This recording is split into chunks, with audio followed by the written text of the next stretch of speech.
for the memberships. Basaraka, I think I got your DM too. Just confirm that's you. But thank you for the memberships.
Thank you, Basaraka.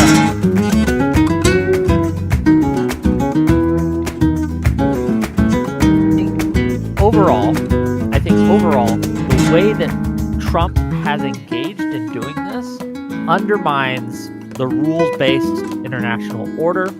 It is something that I feel, at least, is entirely illegal from the U.S. perspective as well as the international perspective.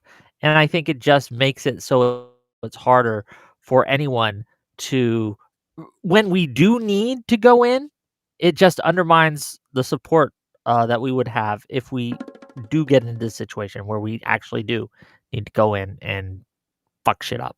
But Pisco, welcome to the stream. Yo, can you hear me all right? Hang on. Yeah. Let me just switch my audio so it's a little bit better so you guys can hear Okay, take it. your time. Take your time. How's that? Lactoid says he'll be here in a minute too, by the way, Awesome. but he's taking his time. So Is that any better? I think yeah. What's that, Pisco? Is that any better? You guys hear me? yes, we can Awesome. hear you just fine. Yeah, you're clear. Yeah, I think the most important thing is what happens now. I think that's going to be the number one question.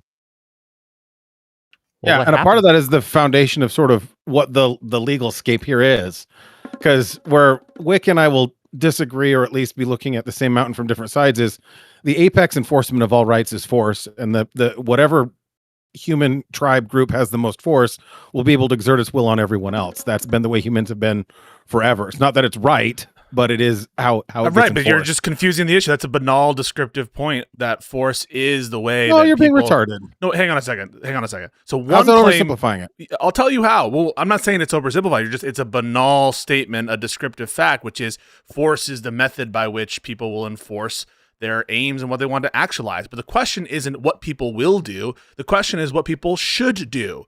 And surely you can't just say, well, people are going to do what they're going to do as the end all be all of your ought analysis in terms of what you want the world to look like.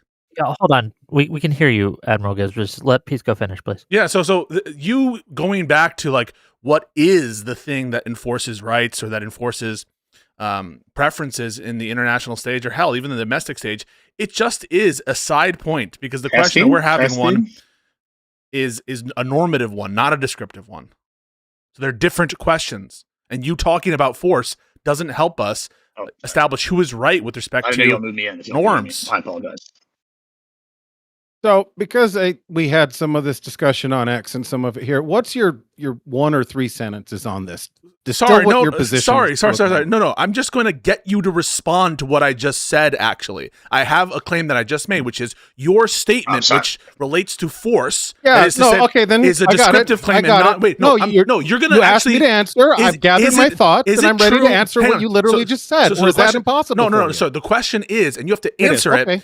Is your claim a descriptive claim or a normative claim? Which of those, if any?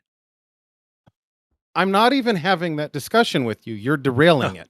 The way that law works in all of known human society is there is a tribunal and some method at which to test a claim or a complaint. So you claim there's this international law. Great. What specific body is that? Because none of them, to my understanding, have any teeth. No, sorry. So we can say there's these groups that mutually agree that we should all hold hands and be nice to each other, and I think that's important. But I'm looking for, when you say a court, great. What, and I'll make this as clear as I can. At what bench? There's a judge somewhere that should hear this. What's that judge? So Or what's that tribunal? did you hear me just now make reference to a court?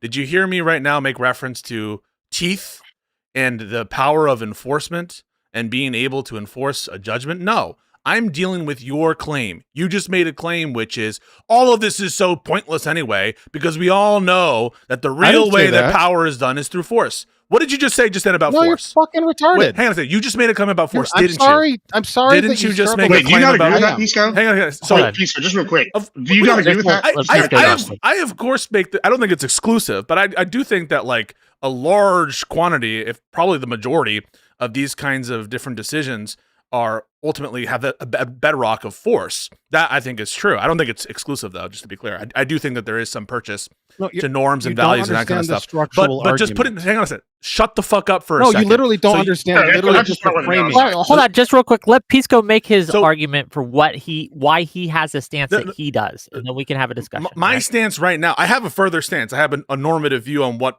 is going on here, beyond what I'm just saying just now. But what I'm doing is specifically countering this dipshit stream rift who was in the replies, pretending as though A, the lack of enforcement mechanism, B, the lack of quote unquote foundation, C, the fact that force is the great equalizer in the terms of, or I don't know, is the great way that different norms are enforced in actual international politics, that any of that is responsive to what people are having a discussion about regarding what ought occur. That is a question about ethics, norms, and it's not a question about what is or what people are ought to do, like what people are have a tendency to do with respect to force.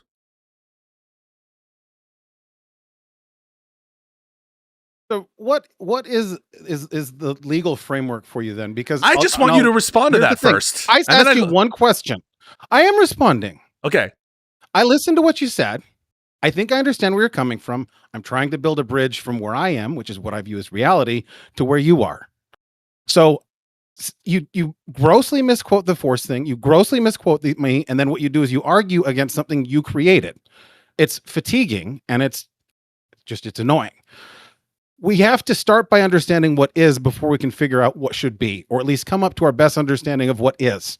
So I'll give you an example of why this is actually really important. And if you had any fundamental understanding of how any legal system works, this just makes sense.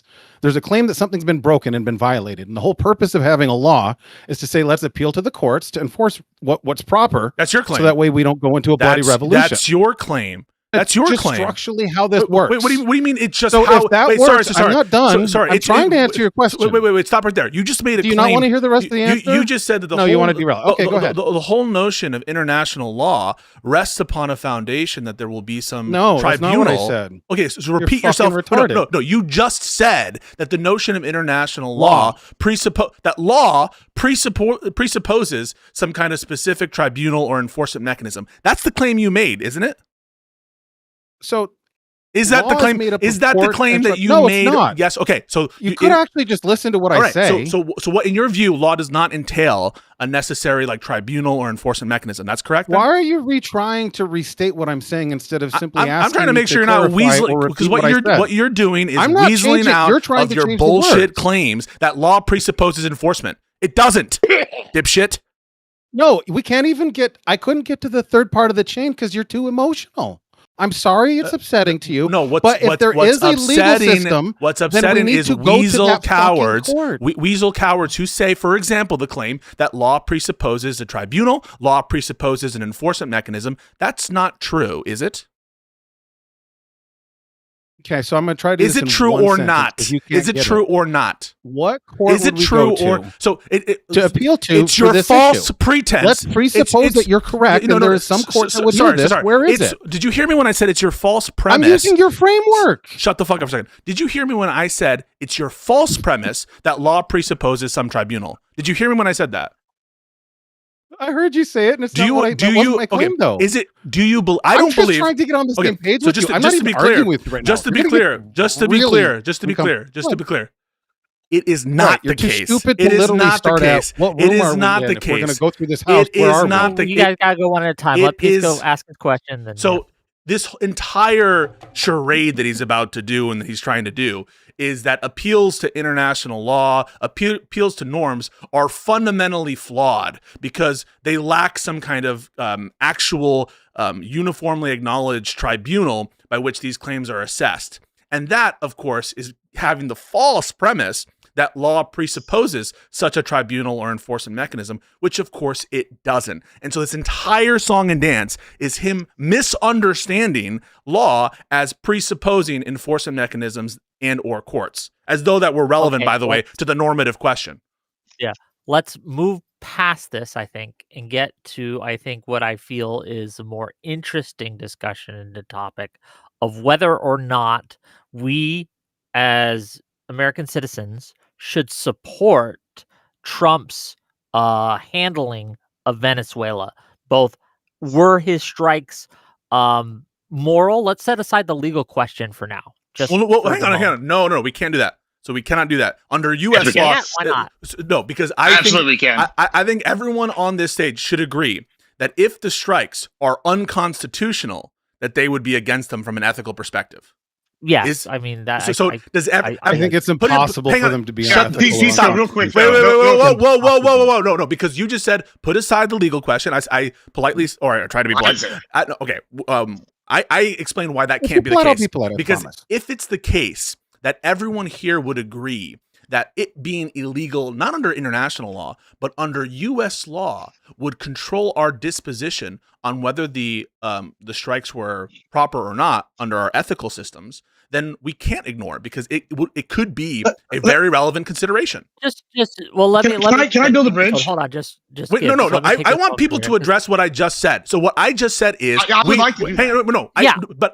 don't want people to give monologues. Just respond to what I said. I'm not going to give a monologue. Hang on. So what I said was, what I said was that we cannot ignore the legal issue at a baseline from the American law perspective. Well, you won't even let me talk about it. I just need you guys to address for it to be that. unconstitutional. No. And you want me to address just real quick.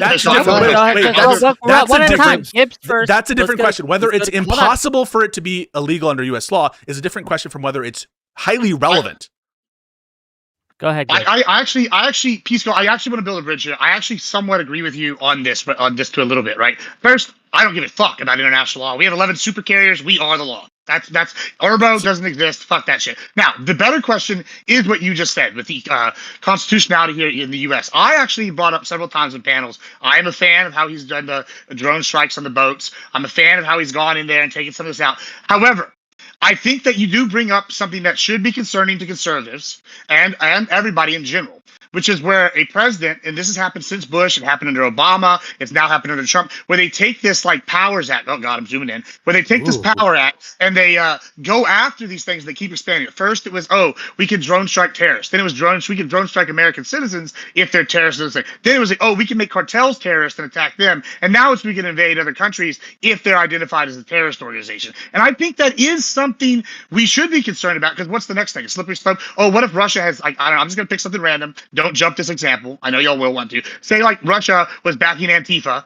and it was 8 Russians and 1 American, and we used the Marines instead of the FBI to, like, take them out. I think that on the U.S. soil, that would be concerning if the U.S. citizens die, because what's next? 1 American and, like, or like 8 Americans and 1 Russian, and then we invade and take them out on our U.S. soil? Like, I think this is kind of the slippery slope I am concerned about. However, as far as what you're saying with this specifically, I think thanks to Bush and Obama, I think we've moved past the idea that this is constitutionally illegal, and we are able to do special military operations without declaring war. And I think that basically kind of kills what you're arguing, because then every war we've been in since like Vietnam. So this is precisely why I try to be analytical in my approach, and why I try to fucking limit the scope of people's answers, is because you get a fucking monologue like that, half of which is totally unresponsive. Yes, it totally is. You spoke for 10 minutes to give a 2-minute thing.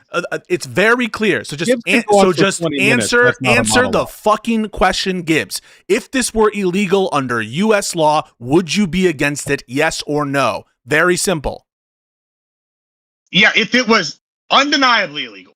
If you assessed it to be illegal, if you, on your vision, you said this was illegal under U.S. I mean, as a layman, if I assessed it, like, listen, I know you're a lawyer, and I know lawyers argue with each other all the time. You were convinced. I am not qualified enough to say that I think it's illegal. I don't think Wait it's a illegal under U.S. law. But if it was clear to me, beyond a reasonable If doubt, it was that clear to illegal, you, I if would it- have a problem with it. Okay, so yeah, if it was, but it's not. If it was clear to you that it was illegal, okay, we're getting somewhere. What about this dipshit, the fucking Streamriff guy? If it were illegal under U.S. law, would you be against the action? It's impossible. If for it to be were, illegal. it's a conditional, dipshit. It's a hypothetical. If. Yeah, purely hypothetical. I'm just going to say you can ask as many times as you'd If like. it It's such were a silly illegal. presupposition. Yeah, because you're I bad refuse to faith. engage You're with a it. hack. You don't want to answer questions. No, I'll explain that are why. No. I will answer So questions. I explain don't why answer you're not. So for it. explain why you're not answering that question. Explain it. I can't get the last 4 questions I asked you answered. Here you are trying to ask me a stupid question. I'm happy to answer your question after you provide us the reason why you won't answer that conditional question of if it were illegal under U.S. law, would you be against it? I want you to explain I'll why. do you one better. That is a question you're not going to answer. Would you like me to just answer it? I I'll would answer want it you if to answer it. mine. That's It's why- simple. I That's have one why I question you asked still it. haven't answered, but What's I'm the willing question? to trade that. I'm willing to trade that. What's the question? The You want me to answer question first? Or you want is- to go first? I'll answer first. I'm such a sport. The answer is I'd still be in support of it. Okay. So you don't care whether So or now not answer the my action is question. illegal. Yeah, go No, ahead. no. You just said Answer it. my You question. just said it. Is So my that not question fair? to you is, So you would what still be in court- favor of it, even if it were illegal under I would U.S. like law. to ask my question. Yeah. Yeah, that was Yeah, to be yes, clear. That was what he 100%. just said. Yes. Okay. I say go now 100%. answer his question Okay. though. Yeah, what's your question? Streamriff, ask your question, and Pisco will answer it. Go ahead. And I'm going to preface it because you're allergic to a part of this, and I want to acknowledge it first. Let's assume that there is a court out there that has all of the legitimacy behind it. What court would we go to in international or U.S. law to challenge this? And the reason I bring this up is the foundation of every legal system is someone making some claim, someone maybe defending it, and someone else making a decision about it. It's just structurally how it works. So I'm not even challenging you whether they could enforce it, right? We have international courts that say things like Benjamin Netanyahu is a terrorist and yet nothing happens. So let's separate that part. But just what court would we go to and what would we say? Then what army? So your question is unclear because there's two different formulations of Yeah. it. One, I totally Okay, disagree.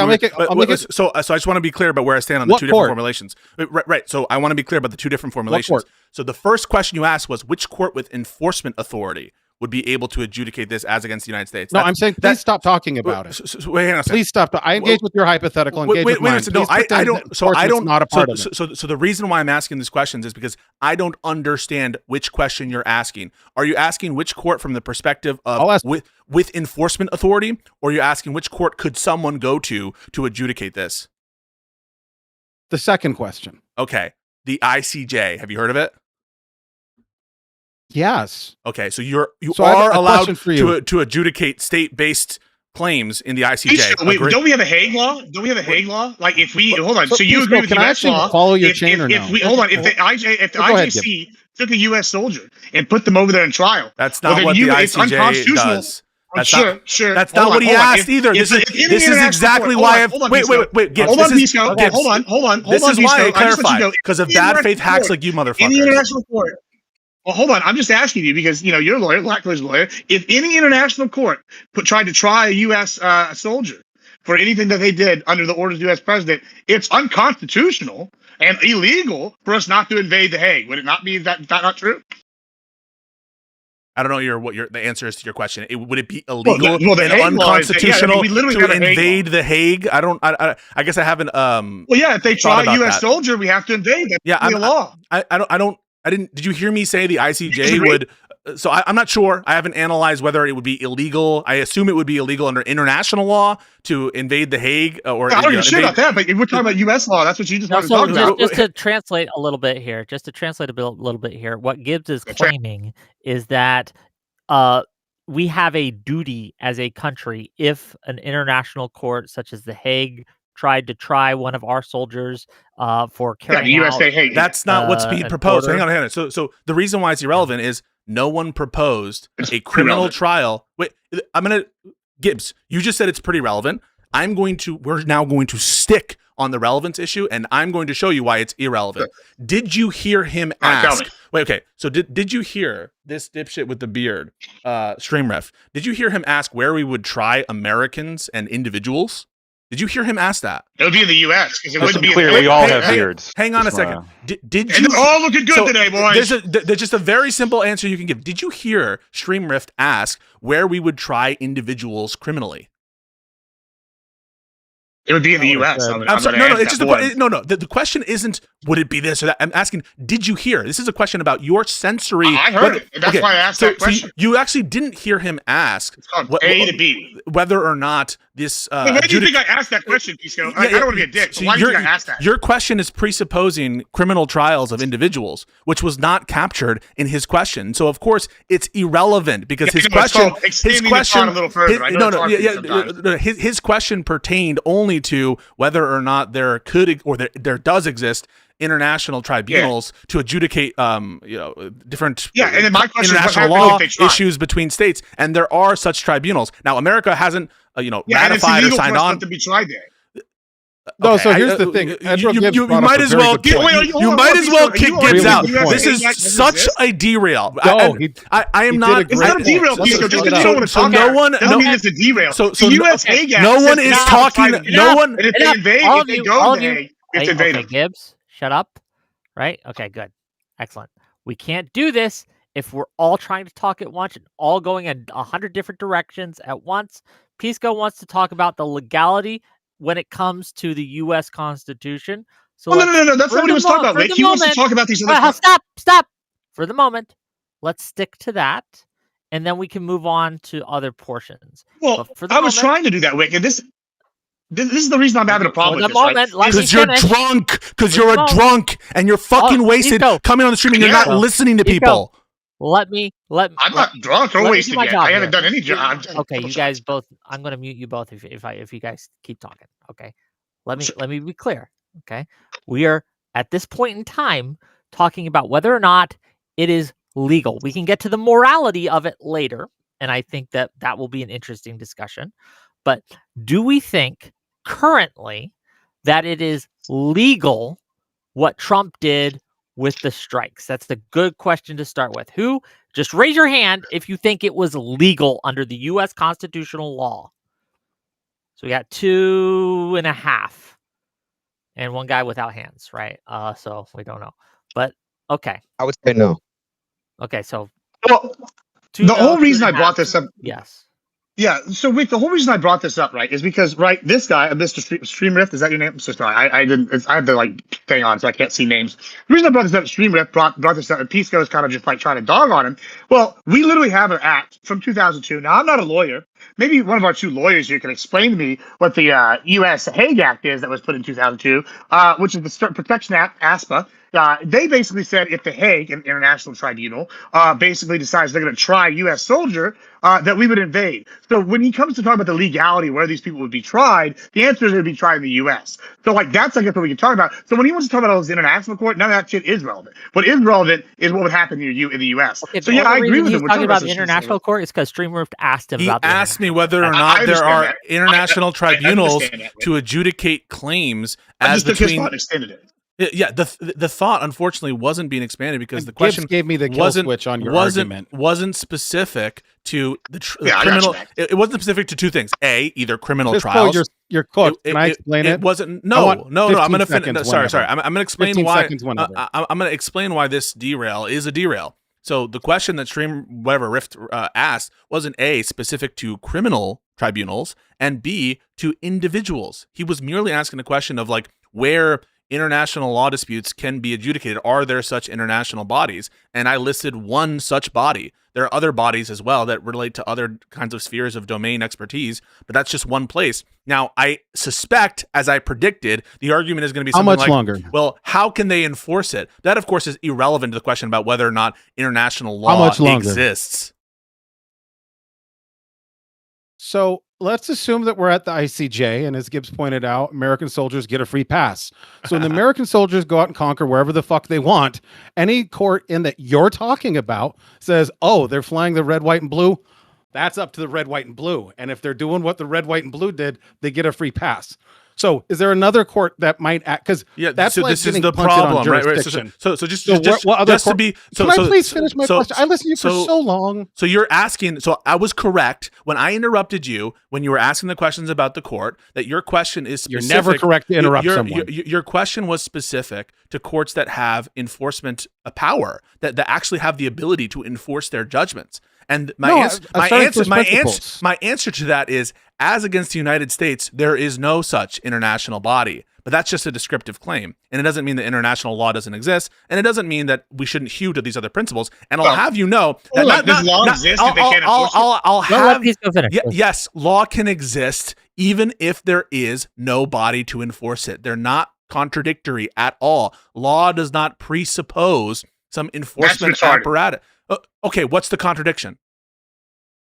But the contradiction is if you can't enforce it, then the law doesn't exist. Like that's just how that works. That's restating the claim. Like, hold on, dipshit. let me give you an example. Hey, dipshit. That's restating the claim. So just to understand what this drunk just said. What this drunk just said is how does. So I asked him the question. Wait. I asked him the question.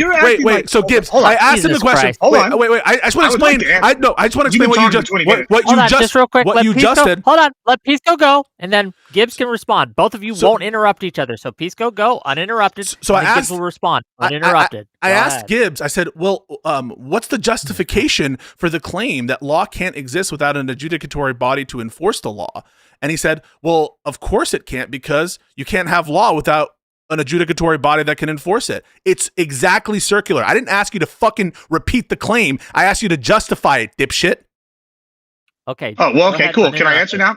Well, so since I'm a drunk, and I guess, I there's this cool show on the History Channel, and I think it was on Comedy Central too. It's called Drunk History. So I guess we're gonna do some drunk history real quick and teach Pisco something, because clearly he studied a lot of law, didn't study very much history. I don't know if you've heard of this place called the Bahamas, and specifically Nassau. But the British owned that, and they had laws. And guess what happened? It became what they called the Pirate Republic, where there was literally no laws. It's maybe arguably one of the only times in history where we had a true, representative republic. Pirates were big on that. They didn't do the laws. They just had their own system of government. They just obeyed the British. And why was that? Because they had enough power to do what they fucking wanted, and the British couldn't do squat about it, and they had to ask the Spanish to help them take it out. Now, the reason Thanks for the history lesson, Professor. Yeah, it's relevant. Yeah, hold on. I didn't interrupt you. I didn't interrupt you. That's just rude. This is rude. If we're going to do the interrupt thing, I'm down in the interrupt thing. But you don't, and we know you don't want that. Just because finish anytime I do that, I will. Because I want to get Lactoid in on this. I will. Yeah, sorry. Pisco will respond, and I want to hear from Lactoid. Sure. My point is this, and this is the point that I made when I was trying to make the stream lift was going, is that might makes right. Y'all said y'all had this joke about this earlier or whatever, but in the United States, we have 11 super carriers. We're the most powerful country in the world. We have the ASPA. We have 2002. They basically said, if you try to put U.S. soldiers on trial, we're going to come whoop that ass. So we don't recognize international law. And when we do, we only recognize it when it's convenient to us. So when it comes to where they're going to have this fucking trial, if they were, it's going to be in the U.S. And since we've expanded the Powers Act since fucking, which I'm sure Lactoid can go into, since fucking Bush, guess what? These soldiers, none of them are going to be tried. So guess what? As long as it's not constitutionally illegal, which I guess is the debate, then guess what? There's no international body that we have to worry about. Because guess what? We're not dead bitches. We're not the pussies that Pisco wants us to be. So you see what happens, right? Uninterrupted, and then we'll get to Lactoid. Are you just going to call me the people defending this action are literally the lowest common denominator. They cannot follow the argument. The question wasn't to give a ramble about fucking history and the inevitability of, the futility of other bodies trying to enforce law as against the United States, something which I readily accede is just true by virtue of the fact that America is the strongest fucking country, that no other country is going to be able to boss us around. That wasn't the question, Gibbs. The question was whether or not law entails some kind of enforcement mechanism. And you failed fundamentally failed fundamentally. Yeah, that's the claim I'm asking you to justify, not to repeat. Okay. Not to repeat. Sure. Let's just do us six right here. Let's just use us six right here. There's six of us. If I walk up to, I don't know, StreamRiff, and I come over here and I decide I'm gonna put some baby powder around my hand and I'm gonna bitch slap the shit out of him, and then I'm gonna stab him 52 times in GTA. Right? Guess what's going to happen? If there's law, someone's going to come and force that crime for murder, right? right? Someone's going to have to enforce that. Now, if there's no power to enforce that, then I'm going to go over here to the black toy and be like, I don't like his beard. Shank, shank, shank, shank, shank. And guess what? Now there's 2 people down. And guess what? If there's nobody to enforce it, I can make all the laws in the world. It doesn't fucking matter. Just like The Hague. They can make all these laws, but if they can't enforce it, they mean fucking diddly squat. So just a real quick question. You can agree with that? Wait, just a real quick question. If someone grabbed and graped your mother, let's say, in some island, and then the perpetrator died, and guess what? Evidence is stale. Sure. Did that person violate the law? Yes or no? Well, if they don't get fucking tried, then no. Yeah, they did violate the law, dipshit. Yeah, they did by graping your mother. If you don't enforce the fact, but last word, we'll go to Lactoid. Last word. The fact that you won't grant that hypothetical shows how bad faith you are. Well, yeah, because it's because I'm not a dumbass like you. Lactoid, you have some thoughts. Hey, what's up, Whick? Can you hear me okay? Yeah, what's up? Yeah, I just joined in. It's a Pisco's on the panel, and it's aggressive. I don't know what happened. Yeah, so I guess I don't really know exactly where we're in. I kind of jumped in and people were screaming. So I guess what's the broad question here? The question is whether or not you would support, if it could be shown that the actions that Trump took were illegal or unconstitutional, I should say, via U.S. law, right? Would you still support it? Yes or no? Unconstitutional via U.S. law, I would not, because my loyalty is to America. Right. But international law, I mean, we break that shit all the time. Everyone kind of does. We deserve deference to it. Like, I'm not saying it's not worth nothing, but I mean, we broke international law in Kosovo. The Ukrainians did when they cluster bombed the Donbass. Russia did when they invaded Ukraine. I mean, this just happens all the fucking time. So, and personally, I don't really have loyalty to the international community. Wait, violations of U.S. law happen all the time, and the U.S. Constitution happen all the time. That's no, I understand that it happens, but what I'm saying is, like, my loyalty is to the U.S. Constitution, not like the international community at large. The reason why I start there, and why, frankly, I think that we should just, I don't know what StreamYard is going to do, because StreamYard has taken the, I think, untenable position that even if it were unconstitutional and illegal, that he would support the action under U.S. law. Under U.S. law, where there are courts of law. Now, it's possible. I don't think I agree with him on that. Yeah, no, that's crazy. It's possible that this question could be illegal and non-justiciable under U.S. law. Just putting it out there. Just because a court can't resolve it, again, doesn't mean that it's not illegal. There are certain powers that are entrusted only to particular branches, which other courts can't resolve. Doesn't mean there isn't some notion of illegality. But yeah, I think that we should start there. I think that Wick's instinct is correct. If we resolve the constitutional issue, at least the majority of the panel here, or the U.S. legality issue, will be against the strikes. So, and that's the difficulty, though. So this just happened last night, right? I woke up and I saw this and I was like, what the fuck? Holy shit. So I haven't done a deep dive into kind of the history of, I understand that this was applied somewhat in Panama. There's some precedent here as to how U.S. Oh, hello? Was that me or him? It's him. I think that's him. I can hear you. What? Okay. We're all good now. You're self-muting, Lactoid. Please speak up. Lactoid, you went out for a little bit. Yeah, Lactoid, we can't hear you. I bet it's his mic. His string has been. He's got like a cord issue. He probably stopped plugging. But just to refer to what Lactoid's talking about, he's talking about Noriega in I think it was 1989. Hello. Oh, there we go. You're good. Okay. Go ahead. Sorry. It might go out again. My other headset actually, I've got two of the same headsets. My other one actually broke, and so I used my backup, and now this one's breaking. So the gods are unfavorable to me tonight. So Panama. Panama, there was some historic. So the U.S. courts ruled that even if a defendant comes into the U.S. unwillingly, whether it be like through some kind of like a abduction by U.S. forces, that you could, like, if this is still like legal, like you can still prosecute them. I understand that the current administrations are just to be different. That's whether the court has jurisdiction of you. Jurisdiction right. Of you for your criminal trial when you're there, when you're in the United States. But that is not ruling on the legality of the abduction itself. No, well, sure, but I'm getting there. Like I said, this just happened last night. I've had a couple hours here. So that's in terms of they're here now. Now they're under U.S. jurisdiction. My understanding is that the legal justification for the abduction itself was under Article 2. The president has powers to enforce the law, and because Maduro is not the legal head of state according to the U.S., that he was essentially just an international criminal that was apprehended by U.S. forces and then brought to the U.S. Yeah, This is the argument. in my opinion, And to be honest, like he did steal that fucking election, right? Like there is no doubt, overwhelming no evidence doubt. Maduro Fuck is not Maduro. the legitimate head of state. Yes. No doubt to me. I fucking hate Maduro. I hate these tanky communist Great. regimes. Well, I think, everybody does. Everybody does. and they should. And Oh, they should. not And- Biden. Biden likes Maduro. No, I don't don't think. think Bi- Biden likes no, Maduro. no. Biden quoted. There's a quote Biden said. I quote. I stand with Okay. Maduro. That's not Okay, that's not relevant collateral. right now.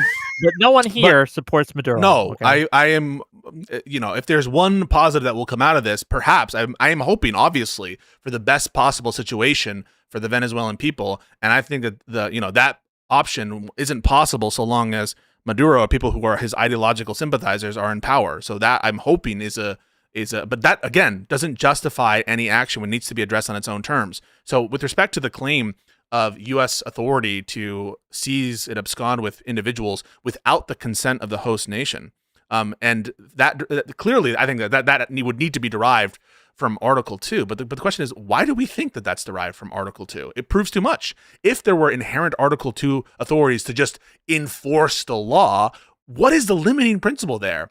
Congress couldn't, by virtue of its legislation, therefore, pass laws to limit the ability of law enforcement to do all sorts of things, right? Like, what would be the limits on executive enforcement when we're reading into this, like, very, very broad, so broad, by the way, that it would have to be read to negate customary or international law or the rule of nations, which, regardless of whether or not you individually think that matters, to think that the framers were setting up a system by which the president unilaterally can bypass those things through some unspecified portion of Article 2. I think it's not clear at all. And maybe you could say, pursuant to the rule of nations, or sorry, the rule of war and the laws of nations, you could. The president has certain inherent authorities. That I would accept, but that would presuppose you acting in conformity with the law of nations. And so, to the extent that there is inherent powers, I don't think that we should read them as violating those customary rules. I don't know about that. So, let me just elaborate a little bit. So the president has authority to enforce the law, right? They have this. They are the executor. They have this ability. In Iraq, for example, we blew up al-Baghdadi. I don't think we asked the Iraqis permission for that. And the argument was because this is not a legitimate state actor. This is just essentially some kind of international terrorist. This is some kind of international criminal. If we're talking about state actors, I agree. It gets a little bit fuzzy. We're resolving the U.S. legal issue. And in the case of Iraq, there was congressional authorization, which obviates the concerns that we're talking Baghdadi? about. For Baghdadi specifically. Yeah, yes. Yeah. Yes, there is. There's the war resolution against the Al Qaeda and related terrorist groups, that which wouldn't apply to Venezuela. So the thing I was talking about earlier when you said it was irrelevant. No, what was irrelevant? What was irrelevant from you was the fucking history lesson, Professor. Well, yeah, because the reason why the history God. lesson was relevant is because it's the Let- point of let it. Go ahead, Jack Lactoid, finish go his ahead. point. Like So I guess this is my understanding is there was a 2003 bill that kind of granted the president a broad discretion when it comes to these kind of specific actions against terrorists, or after 9/11 we gave the president a whole shit ton of power. And Maduro is alleged to essentially be a narco-terrorist, right? I mean, this is what the administration put forward. But hang on a second. I there's think no limiting principle to that interpretation. To that interpretation, what you're trying to say. Well, the limiting principle would be, how much authority? Congress can take away their authorization, right? That's the limiting principle. Congress has ultimately war power lies within Congress. They have a standing grant to the president to take unilateral action in a whole host of situations. The Congress tomorrow, if they don't like what the president is doing, they could nullify that power that they granted the president. Again, that's presupposing and begging the question. The question is, did they grant it in the first instance? No doubt. Congress could write in legislation to purport to redact authorities that were at least alleged to have been given. But the whole question is, were they given or not? And I don't think you really believe this, Lactoid. If America tomorrow started bombing Beijing by virtue of the resolutions passed by Congress in response to 9/11, would you say that was an authorized use of military force against Beijing? Say, Beijing, they're involved in fentanyl production, sure. and so they're narco-terrorists. No, I hear you. Yeah. I hear the argument. I think currently, as things stand, Based. the broad authorization that we've given the president, like, let's assume that my understanding is if he was targeting like a state actor, I don't know if that would fall under the authorization. I don't know if that would require some kind of declaration of war. Hold on, actually, hold on. Wait. Before you tell me to hold on. One second. Before telling me to hold on. Sorry, we're talking about like a state for like 2 seconds. Oh, he's got a thing. Okay, in the Oh yeah, meantime, but let me read some. you can argue It's that. it's Like, all good. this is the Just point real that quick, I let me made. make my money. Let him $2 super for my chat. listening Go ahead, library Wick. To say, am I on the Wick show or the Pisco show? You're on the Wick show, and Pisco will behave, or there will be consequences. My listening library for $5 says almost all my favorite political streamers that love to rant. All we're missing is Prime Guy. Oh, I think we're good. And $10 for Get in it. Polishness to say, for the lawyers, is the executive order designated the drug runners as terrorists the only reason Trump can strike the boats? I don't think How he does it can. extend to the entire country? That's different, right? The question about That's the strikes. the The question about the strikes is even easier. I mean, that is just so clearly violative, in my opinion, of U.S. law, even more so than this strike against Maduro. So yeah, I think that one is just like very easily resolvable under U.S. law. It's murder. I mean, these actions are murder. But the problem I think with taking the lactoid or I guess lactoid is not asserted this. Finish my interpretation. Okay, go for it. Yeah. Sure. So, and this is again part of the problem of this happening last night and me getting up afternoon. So when it comes to strikes on state actors, I don't know if that's broadly covered under the 2003 authorization. I know. Yo, you went out again. No. Oh no, you're dude. Lactoid, your headset. You're muted, Lactoid. Muted. Lactoid. you Nobody can hear right you. now? I don't think you can hear us. Wonderful. Anyway, so yeah, Beautiful. what I was trying to say to Lactoid is before, I guess this actually would be in defense of Pisco here. I think this is kind of the argument that I've made with the slippery slope where it's concerned. Like, that was the argument. If we are fighting a state actor and we've declared them a cartel, like, do we think that Maduro is actually the leader of a cartel? And is the cartel the same as like Al Qaeda? I think that is something that is concerning, interesting. Like, I like on the surface, yeah, I think cartels are worse. Like, I've grown up around cartel violence my whole life. I know a lot of people that have died from cartels. I think they're just as bad as Al Qaeda, et cetera, et cetera. However, it is concerning to me that we can start labeling new things terrorist orgs. That is a little bit of a slippery slope problem that I think maybe has got some root to discuss. Not I don't know just if that's maybe, the whole, Gibbs. like the nut of the argument. Not just maybe. Like, No, it is not just maybe. You're right. It's not just. You're absolutely right about that. It's not just maybe. But like, I think the nugget of this issue, though, like, we've moved past that now. Like, we've moved past. We and now we're like, we haven't. This is it, right? We're doing more than that. Wait, Gibbs. The leader of another country. Gibbs, this is the test, right? So we are now squarely facing the thing, right? For years, everyone was saying, "Oh, the AUMF is being read too broadly." The thing is, American citizens die. No. The test. So, like, this is, I guess, this is where you and I differ. This is where you and I differ, Pisco. I guess, like, I agree. This is a slippery slope, and it is concerning. And there's the same thing with Doge. Like, right, like, I was excited about Doge. However, I'm hesitant because, like, what if someone I don't like gets in charge, right? And they start doing these things. But it's like, okay, if we go and capture Maduro because he's the leader of a cartel, okay, foreign guy, that's fine. But if we start labeling, like, I don't know, I'm going to use a lefty org because I know people know I'm a righty. Antifa, we start capturing Antifa leaders and, like, taking them from, like, places. Hang on, American citizens. That would be the bigger problem. Right. So the time to take the stand against for American liberties is now. If you're a civil libertarian, you should be speaking up now. Why? Because you are correct, Gibbs, in your implication. Let me finish it real quick. The implication is, if this is truly, a war that's being conducted pursuant to the rules of war, the laws of war, international law, or congressional authorizations, related to that, those things, then you can target domestic enemies, right, in that sense, and use military force. You can't. Of course you can. In the Civil War context, there's this thing called the Bill of Rights. So in the Civil War context, did the Bill of Rights apply? Yes or no will be the answer. That's Are we all having a civil war? Just answer the fucking question. Did the Bill of Rights apply in the Civil War context? I'm going to try real hard. Did the Bill of Rights apply?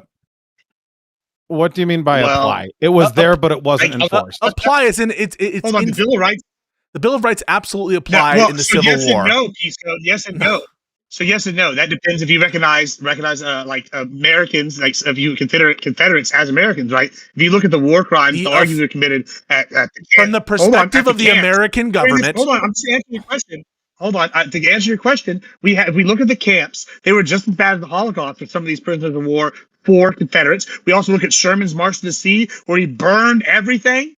Like that was not following the Constitution. Listen. However, that's not the whole. So like it's like no, in some ways we did. His contention is that there could not be illegal use of military force against enemies within the country, and that's just not true. Congress could, under its authority, and the president as well, in exercising that authority, could target citizens. Yes, citizens. Citizens are allowed to be combatants. Citizens are, can be combatants under both international law and under U.S. law, such that military force is not just justified from an international perspective, but it's also U.S. legal. Now, there are Bill of Rights considerations for sure in any context, but that didn't stop Abraham Lincoln from, ordering his troops to go kill American citizens under American law. The Bill of Rights was never suspended in the southern states. If you get bored, can I ask you a question that might be interesting? No, I want to go back to Lactoid. Actually, I think your question's all kind of suck. Can you hear my? Is this mic okay? Yeah, we can hear you now. Okay, unfortunately, you keep getting interrupted.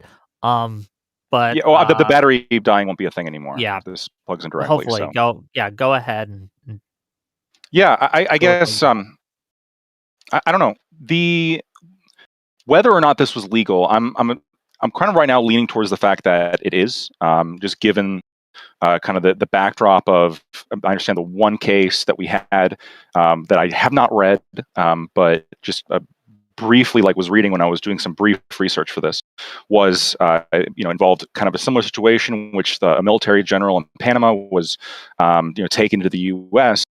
not really with the permission of Panama, and jurisdiction was shown. Now I don't know what the resolution of that was on the actual act of abducting that leader was, and the leader also wasn't like a formal head of state. Now, there's no that's the real executive just did that, and they're monitoring themselves. And you're pointing to that as what is that proof that it's legal because Reagan did it? Yeah, Reagan did a bunch of illegal shit, inarguably illegal shit. No, and other times. Like I said, I haven't looked to see what the finding of that. It's only executive branch precedent. Legality of the extradition. You're breaking up a little bit, Lactoid. Of the extradition. Of the extradition, I'm not breaking up, am I? A little bit. But keep going. Vaguely, but we can vaguely. Understand. Okay. What I'm talking about, I don't know what the full legality is of the extradition in that Panama case, and I don't know for sure. This is why I said I'm leaning extradition. Sorry. So it wasn't extradition. We went in there and we got him. And I'm not talking. Okay. Do you want me to use the word abduction? I can use the word abduction. That's what I want you to use. Sure. I'm not trying to fight with semantics here, but abduction's fine.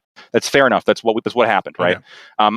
But when it comes to the Panama situation, I don't know if what the ruling was on that abduction. I don't know for sure what the ruling is going to be on the abduction of Maduro.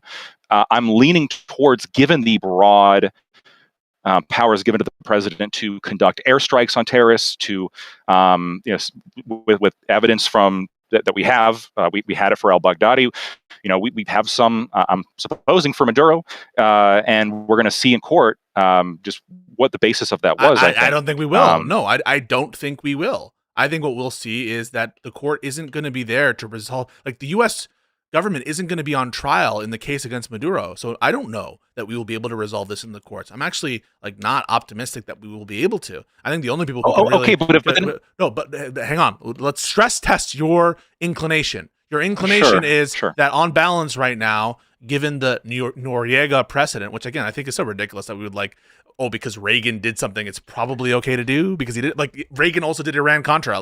Reagan did a bunch of shit that was illegal, as well as other presidents, including Democrats and stuff. So we shouldn't just take the mere executive branches. Oh yeah, what we're doing here is totally above board just because we do it. I mean, come on, a civil libertarian can't be like that. All right, so let's stress that. So just to be clear, Noriega was done under Bush, not Reagan. Oh shit. Yep. Okay, but Bush was there. Yeah. Bush was there. Fucking news. He was there. He was fucking there. He was in the room. He was in the room. Making sure everyone knows. Pisco is okay? spreading Come lies on. every time. I swear to God. I'll take the L. Well, you know what I'm talking about. And even like, let's just It's be because clear. he's drunk. He doesn't know it's- which one it's is not- which. It's not a Okay, let Pisco it's not go. a partisan Let thing, but Pisco like go. You got I it. want to stress test this inclination because I'm asking you directly. If Trump said, "I'm considering Xi Jinping and the Chinese Communist Party to be narco terrorists. They're the ones who are overseeing massive fentanyl production."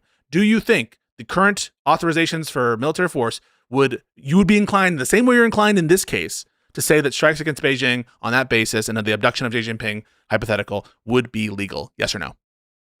I think legal, yeah. Okay, I'm inclined to believe it's legal. if that's the case, hold on. Let me follow up. Hey, Yeah. hey, Pisco. You asked yes or no. I'm going to answer, but then you have to give me time to elaborate, right? Yep. I do think the president has broad authority. I mean, this is the commander in chief. The president has broad authority to do some pretty permanent, some pretty crazy shit. This was a conversation that came up back in the Supreme Court case. The name is escaping me right now. The Supreme Court case regarding presidential immunity. Right. I think the president has a tremendous amount of authority and tremendous amount of ability to do things that, when you start stress testing specific analogies, might seem crazy. Like, holy shit, the president can just fire a nuke at Beijing. This can happen. The president has the authority. Actually, yeah, the commander in chief has the tremendous question is whether amount of Congress authority gave that authority. Did Congress give the authority for Trump to call China a narco-terrorist and launch attacks at China? That's the question. If I'm remembering correctly, I believe the standing 2003 authorization gives the president the ability to use the military to engage in. I think they can deploy in any country. Hold on, they can deploy in any country, and they have to remove without congressional approval. They have to remove within like 30 days, 60 days, something along those lines. The president can unilaterally invade a country. In fact. And if the Congress steps, then they have to pull back if Congress doesn't get on board with it and doesn't declare war. Okay, but the president can unilaterally declare not declare war, but launch an invasion. Can you think of a single use of military force by the military under the purported rationale of drug enforcement that, on your view, would be illegal? Can you think of any even hypothetical act by the military against foreign countries that you think would be illegal under the current congressional frameworks? Can you even come up with one? I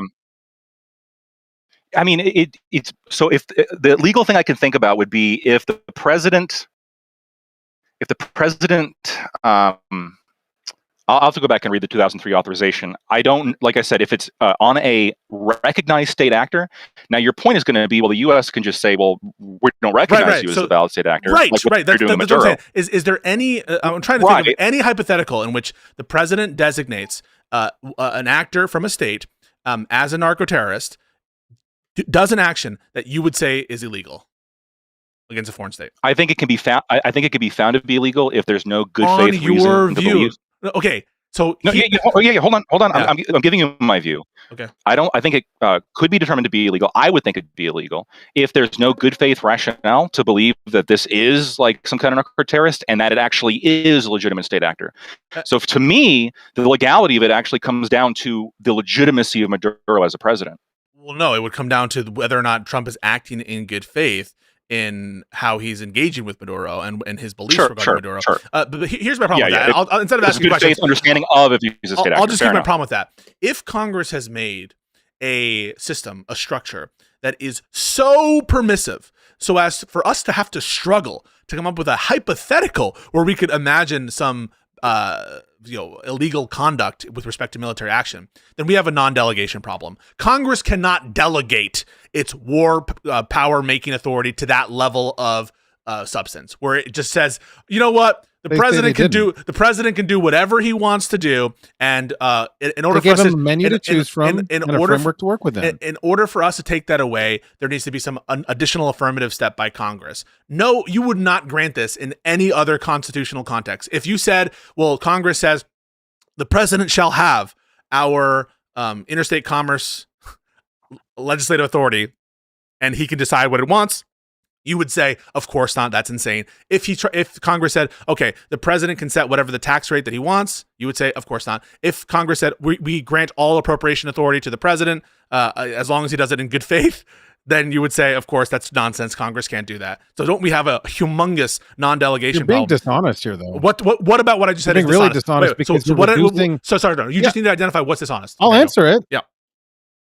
Yeah. So what you did is you smuggled an entire argument into a menu. So Congress gave a menu to the president and said, 2001, here's by the the way. list you can pick from. We're preemptively saying we know it's a busy thing being the commander in chief. We don't want to have our approval hold you up if something's important. Here's an appetizer list for war. And then if you need major war, come back. This is roughly how Iraq went, if I understand correctly. We started off saying, oh, we're just doing a little thing. Nonetheless, Congress is not de facto, and this is your dishonesty, relinquishing all of the war powers. They're giving a limited availability on it, and that's the delta. What? So that's what I'm asking. What? Give me an example of a military. No, give me an example of a military action taken by the administration that you would call illegal. Hypothetical one. What would you say? Oh, yeah, that's illegal. Well, I'm going to try to answer the question, but it might not sound like an answer up front. It'll be brief. You might not be used to this. So if Congress says we can declare war forever, imagine a 10-year war, but they only give the president 60 days of a tiny sliver, or even let's even say it was the full gambit of the powers. As the calendar goes, Congress is retaining the overwhelming majority of the wartime overseeing. Thus, they're retaining control of it. Like they gave him a box to live in. What part of that do you find so all-encompassing? That's a question. It's not an answer to what I asked you. Do you remember what I asked you? I can ask it again. Go for it. I'll beg your indulgence. But Repeat it. first, can you just answer? Do you remember what I asked you? I lose track of the way you mix why things don't you up. fucking listen when I ask a question? And if you don't want to answer it, I try to understand. So if you don't want to answer, this is the definition of bad faith. If you're not listening to me when I'm talking, I listen when you fucking say your bullshit, and I expect the same courtesy. So the question that was on the floor was, can you think of a single military action taken by the president as against a foreign state under the current framework that you would say is illegal under U.S. law? Or can you make up a hypothetical? And I gave you a hypothetical of a 10-year war. You fucking inbred. Wait. So a 10-year war. A hypothetical 10-year war. A hypothetical 10-year war. So assume that the president says, as he's doing now, or as is being suggested he could do under the current legal theories, that under the AUMF, we have, this is part of our extended fight against terrorism. Because that is the argument. The argument is they're narco-terrorists, and this is a greater than 10 years. You agree, AUMF is greater than 10 years? Agreed, yes or no? Well, hold up. Was the AUMF, sorry, just answer the question. Was the AUMF passed more than 10 years ago? What the sweet fuck? Just does that answer have to do with the question. Just answer the Yeah, that was 2001. That was in 2001. I was mixing up. Hold on. There was a 1973. There's a 1973 War Powers Act that specifically gives the president the right to engage the armed forces into a country, but they have to pull out without congressional approval. They have to pull it out within a certain amount of days. It's like 60 days. Something along those lines. Yeah, so that's 1973. Now, that was expanded in the 2001 authorization for use of force. And that also kind of gives the president the discretion to choose who they believe is related to, like, terrorist organizations that are related to the attack in 9/11, which has been interpreted pretty fucking broadly. But it seems like under either of these authorizations... Under AUMF, you think? Let's deal with both. Well, hold on. Let's go chronologically then. So, right here, the War Powers Resolution requires the president to notify Congress within 48 hours of committing the armed forces to military action, which he did, from remaining for more than 60 days, with a further 30-day withdrawal period. I guess my first question for you is, why would Congress authorize the president to deploy troops and notify them within 48 hours after he deploys troops? So, where's the authorization? With the bill. Read the provision of the War Powers Act that actually authorizes it. Now, give me a second. And while he's going and while he's looking for that, let me read a few more super chats to make a little money here. Odashara for $5 says Maduro gone. Good. Maduro being gone because of big oil? Bad. Fair take.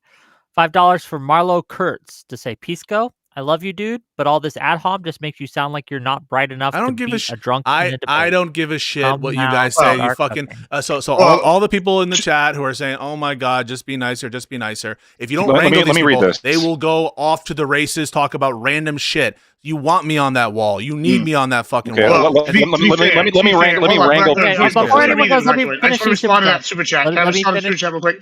I just want to respond to super chat. To be fair, but you know what? I am with the ad homs that come from roast shows. I just, Peaceful, you should probably follow advice. Don't go down the roast battle. You'll lose that one. You might win the law battle. You're not going to win the roast battle. Okay, regardless, $20 from Cameraman to say, in regards to Panama, that was after months of run-up and vocal demands, though no legislative action by a Democratic Congress for action. We Months didn't of run up even to use this. we didn't even use heavy metal to take him into custody. This Panama 2.0 sucks. So a couple more differences, just because I researched this a little bit.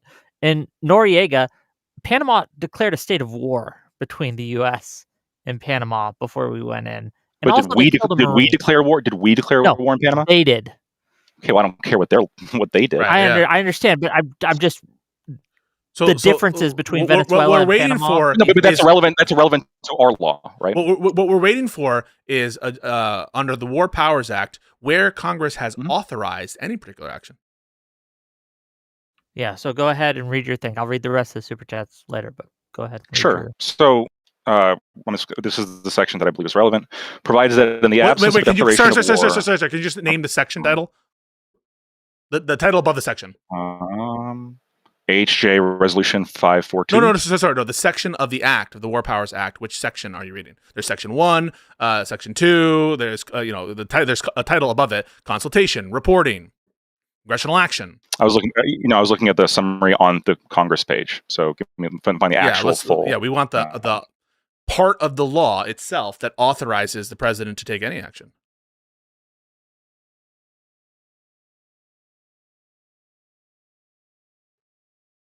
Okay, well, let me read these other super chats while we wait then. $2 from Mr. Far from Jordan says, have you heard of the strawman riot of 1922, Admiral? Sorry, I missed that. Can you say it again? I missed it. Have you heard of the what was strawman riot of 1922? 1922? I don't know. No, I have heard of the Bovendese Act, though. Okay. $2 from my listening library. It says, you're rich, Lactoid. Get a better mic and a backup. So here's the Okay. problem, Yeah, actually, right? he's right. Yeah. So the I'm War cheap with Powers mics, Act. sorry. I'm spending on alcohol and cocaine, Lactoid. Okay, I have it now. No, go I have for it it, now. yeah. It's 50 U.S. Code 1543A. So subsection 1543A. No. I'm just saying Report within the on law. hostilities. I'm just talking about like it's within the law. Okay, yeah. So give me the provision. Yeah, so it's 50 U.S. Code, Chapter 33, War Powers Resolution, Section 1543A. Section A, in general, not later than 48 hours after any incident in which the U.S. Armed Forces are involved in an attack or hostilities, whether in an offensive or defensive capacity, the President shall transmit to the Congressional Defense Committees, the Committee on Foreign Relations of the Senate, and the Committee on Foreign Affairs of the House of Representatives a report on the incident, unless the President otherwise reports the incident within 40 hours pursuant to Section 1543 of this title, or has determined prior to the incident and so reported pursuant to Section 1549 of this title that the United States Armed Forces involved in the incident would be operating under specific statutory authority within the meaning of Section 1544B of this title. So here's the question: is that provision of law that you just read a reporting requirement for the president, or is that authorization to take particular action? Well, I think it removes the argument that he needed to consult Congress before we launched the attack to get Maduro. So we're not saying authorization we're with not a conditional. Hold on, wait, Pisco, hold up. Are you denying that one of the main legal gripes, maybe not you, but one of the main legal gripes that I've been hearing is that he should have consulted Congress from first a policy perspective before he launched this? No, so yes, people are making the policy argument that he should have consulted with Congress. But legally, he doesn't have to.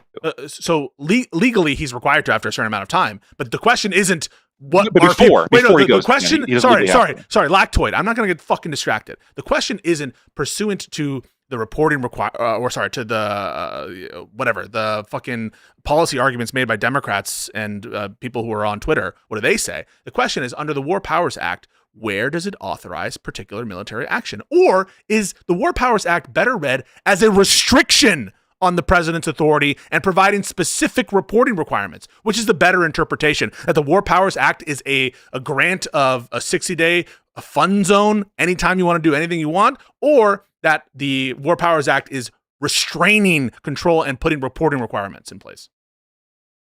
Sure, it's restricting the president's war powers. It does, but it specifically allows the president to commit U.S. forces without congressional. Hold on.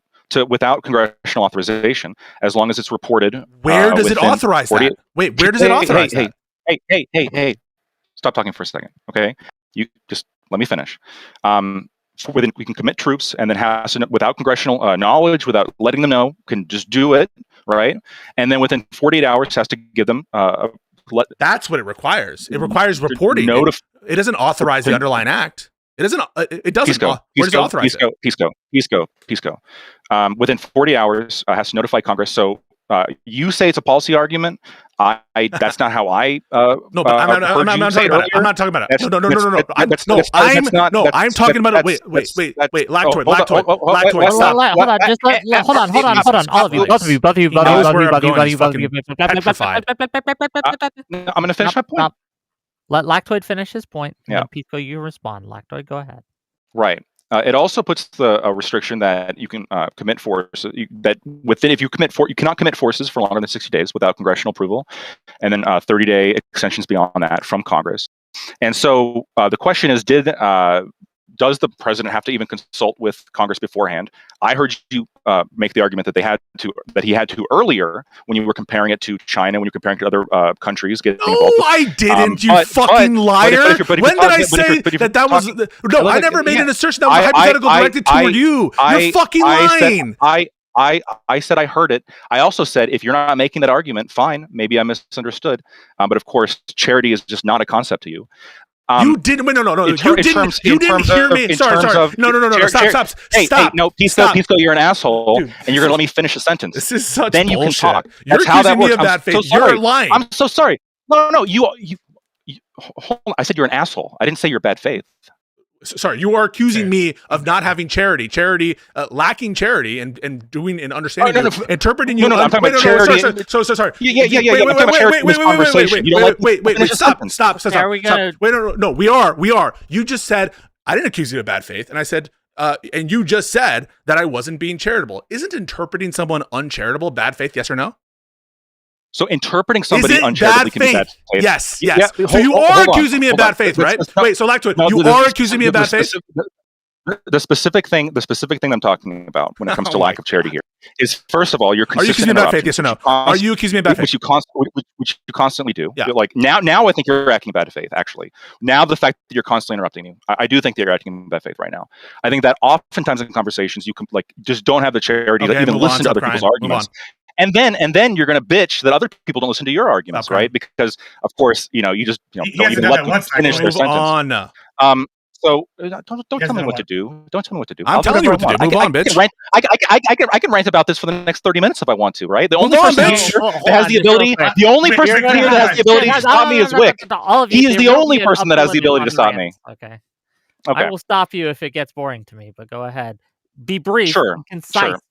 Sure. I'm going to ask. I'm going to ask Pisco to listen to me, as opposed to interrupt me. So, if we're talking about, so he doesn't have to let Congress know before he does it. So, whatever legal theory about that being incorrect, I think is obviously untrue. The question of, does he have Article 2 authority to initiate these strikes in the first place? I'm going to repeat what I said before because, maybe Pisco didn't hear me. I don't know for sure. I'm leaning towards yes, just given historically U.S. actions regarding, presidential actions on airstrikes on terrorists, on narco-terrorists. I haven't seen any kind of strong legal authority demonstrating that the president has broken the law here. If this happens to shift, if the Supreme Court actually looks at this and says actually the presidents that have been doing this, they have been violating. They're going beyond the scope of Article 2 authority. Then sure, then that would be illegal. It's what it seems like it's been happening. And if you want to roll back the tape and look at my position from the very beginning, is I have not taken a ultra strong stance that, of course, the president is justified here. What I've said is I'm leaning towards the president being justified under Article 2, but I am not convinced when you say, oh, can the president unilaterally launch a strike without congressional approval? That is absolutely true. He does not need congressional approval before launching a strike, whether it be on Beijing, whether it be on Iraq, whether it be in Afghanistan. Yeah, so I'm not going to get distracted. The claim is the War Powers Act. This is your claim. I'm going to ask you if it's your claim or not. You said the War Powers Act authorizes the president to take certain military action abroad. Is that your claim, yes or no? Yeah, it obviously, hold on. It obviously authorizes him to take some military action abroad, of course. And I'm asking, where in the War Powers Act does it authorize the president to take any military action? It authorizes him to take military action. In other words, he couldn't do it beyond 60 days, but within those 60 days, he is authorized to do so. I'm asking where it authorizes him to take action within 60 days. Where? If you're talking about the underlying authorization of any kind of military action the president can take, their argument is Article 2. No, I'm asking you. If you're talking about, didn't you make the claim that the War Powers Act authorizes the president to take action within 60 days? Wasn't that your claim? And not inherent powers. You said the War Powers Act. So I'm asking where in the War Powers Act does it authorizes him to take any military action?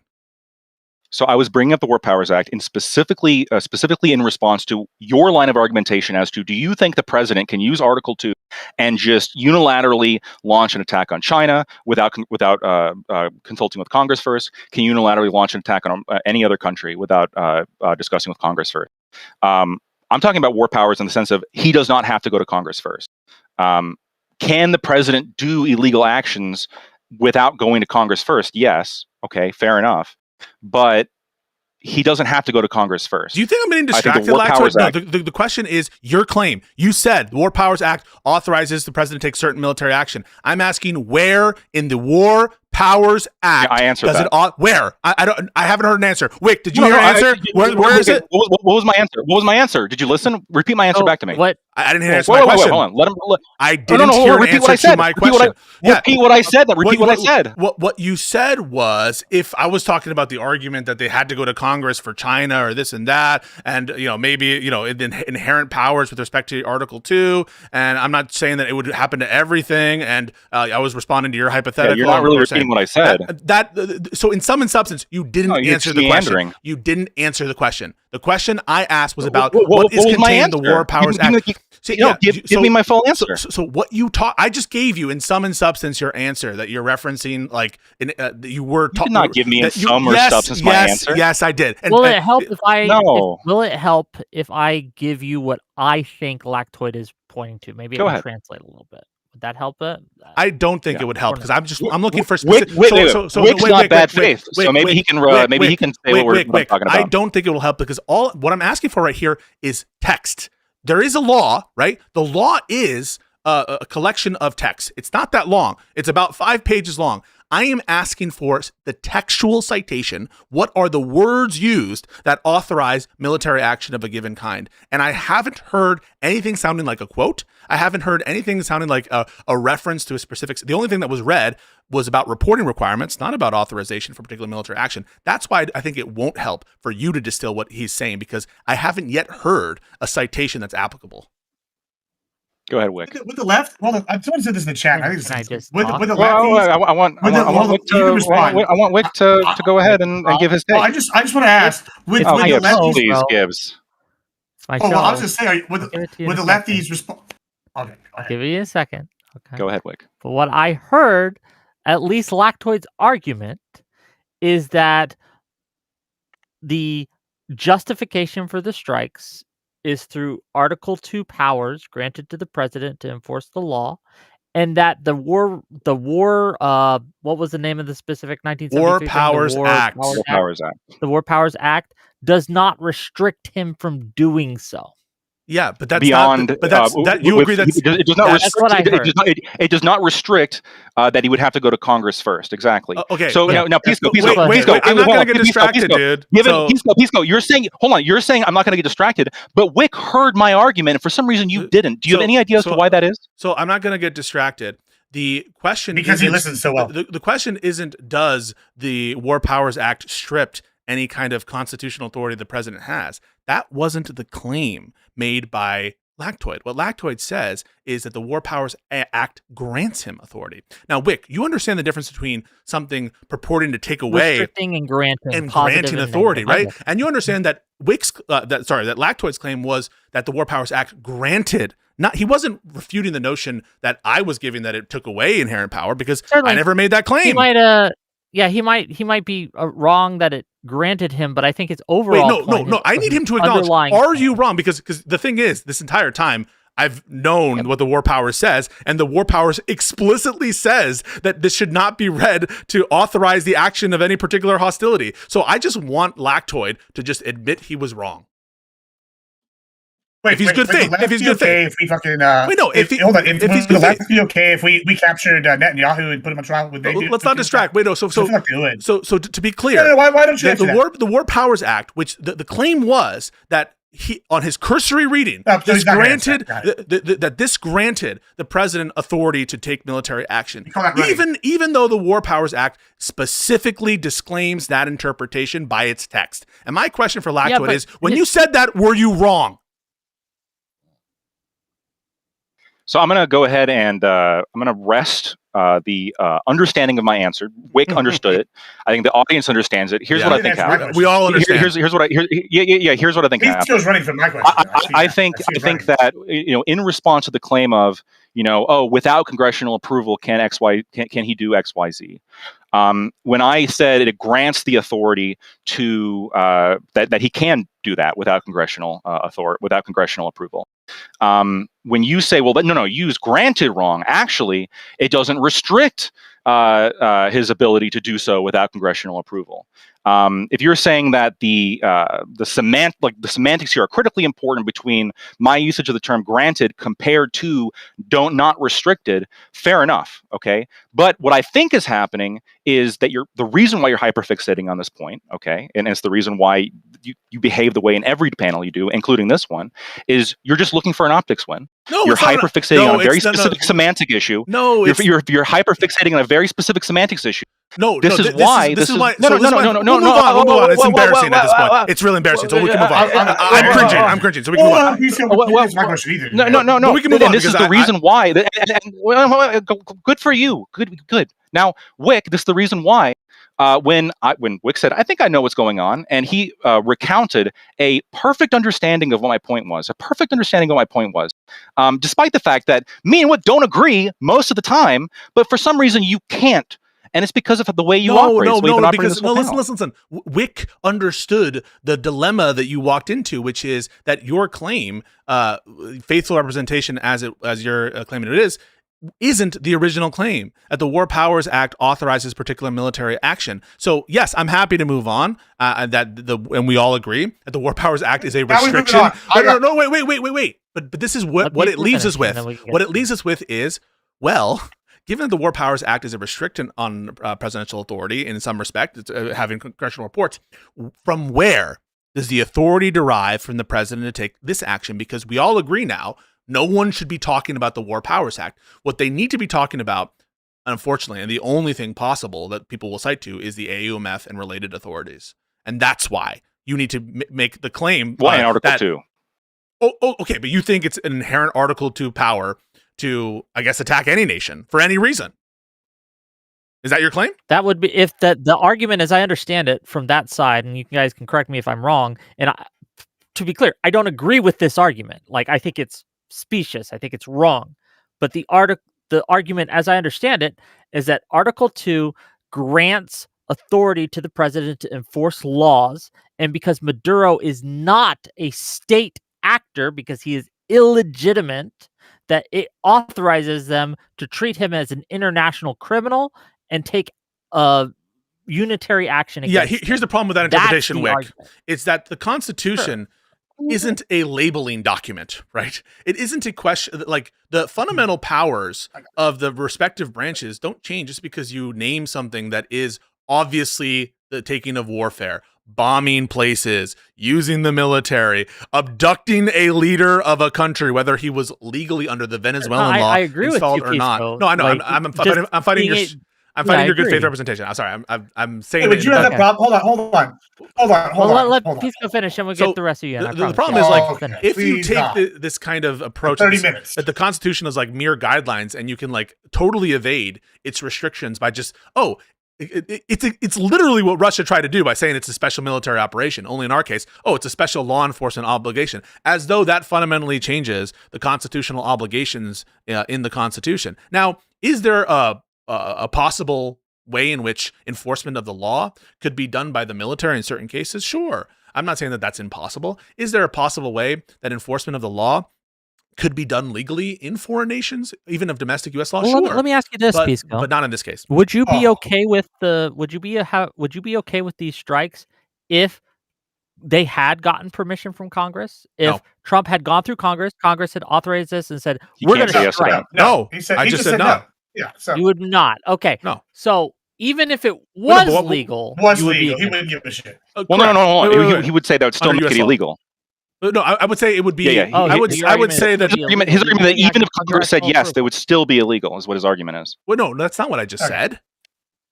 No, Hold on, I hold don't on. think That's he not said what he that. said. He I- just wait, said wait, he I'm just talking said about- no, he I'm just not gave do any it. statute. I'm talking about like doing any kind of Damn statute. it, I'm saying like let's say he had like informed some congressional oversight committees beforehand, and they were like, yeah, I think that's fine. You think that would justify his strikes? No, on no, Venezuela? they would. No, Congress would need to authorize the use of military force in this case. And if that happened, it would be legal. But just because it's legal for me under the U.S. framework and under current view, legal is a necessary condition for me to think it's Okay. ethical, not a sufficient one. Sure, and Listen, Okay, now and I'm you think annoyed. the 2001? Okay, hold you on. think the Stop, 2001? stop. Now I'm annoyed because if you think it's legal or illegal, you'd still be against it. Why don't we just get to the morality No, of it? because thank you. Wait, no, I've been trying to get no, to this he's for talking like about an legality. hour. Whoa, Hold whoa, on, can I talk now? I've been waiting 45 minutes. no, hang on a All second. right, okay, go ahead. Because most people, if you determine this is a quick way to do it for not necessarily just for me. Like, listen, I think the fucking in many ways under U.S. law, the Iraq War and the war in Afghanistan were legal. That doesn't mean that it's necessarily justified, and that's under U.S. law. I mean,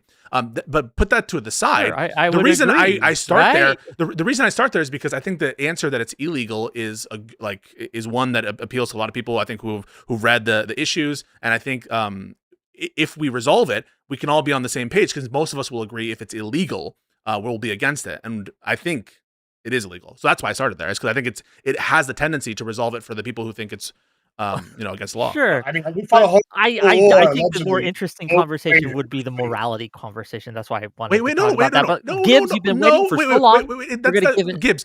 Sorry, not Gibbs. Whick. I take issue with that because this entire the reason that we care so much about this specific instance isn't even strictly speaking for the sake of Venezuela, even though that is a concern. The people of Venezuela, absolutely concerned. I am most concerned about the structural erosion of this country, with the president taking all sorts of powers that he does not have and using military justifications and emergencies to justify both in his attempts to do so legally and ethically, infringements of liberty domestically. So because I am have an allegiance to America, I actually really do give a fuck whether or not the president is following the fucking Constitution. I don't take this view that it's just like a procedural hang up. Important. I agree it's important, and I think that again, I don't disagree that it is illegal. Okay. I just think that at least for the non-lawyers on the panel, right? Yeah, I'm happy to go there. Right, the morality is just I'm something happy to I'm go more there. able to engage with. Does that make sense? I'm happy. I'm happy. Okay, to go great. there. But what I don't want is for people to be like, oh, why start with legality if it wouldn't resolve it for you? Well, for me, it's just a necessary condition, and so I need to think about it before I can make a conclusion. Got you, Gibbs. Go ahead. All right, I have a brief. After this 5 minutes, I am in a monologue for a second. It's only going to be a brief one, though, so it'll be less than 4 or 5 minutes, I promise. Real quick, first, I want to say I was accused Please of don't drunk, make it and I more gotta than say, like you know a what? minute and a half. It won't be. It's a joke, Wick. We got jokes here. I just want to say that, listen, as a drunk and a drug-addled person that I've been told I am, I want to say I know that Pisco's making some good money because, dear Lord, whatever cocaine he's on right now, I need that dealer's number, pass him to me. Secondly, I want to go into something important here. Like, we're talking about, first, if this was Netanyahu, a good portion of the left and a good portion on the right would be gung ho about this. They would pick up Netanyahu, they fuck this guy, send him to trial. Good job sending the Marines or SEAL Team 6 or whatever to snag him. It's like, it would be, what was that movie, Air Force One, where they sent him in, they capture the guy, and then, after that, how the movie happened. Yeah, not like, me. That would be okay. Yeah, not me. Yes, Hold on, Pisco. I just waited 45 minutes. Just bear with me for like another 30 seconds. He can't help himself. It's fine. I get like that too. It's fine. Here's the last part here. This is the important part, is what's next. That was the title of this panel, right? Is what's going to happen in Venezuela next. And I think, like, one, we've talked about the legality. I've admitted there's a slippery slope I'm concerned about. I think what's important now is to talk about what's next, right? We went in there, we did something we didn't do in Afghanistan, we didn't do in Iraq. We literally went in there, whooped their ass, and got their president in less than 24 hours, 48 hours, whatever. We got it real fast. We got it done. We were effective. This is much more like Panama than it is like Iraq.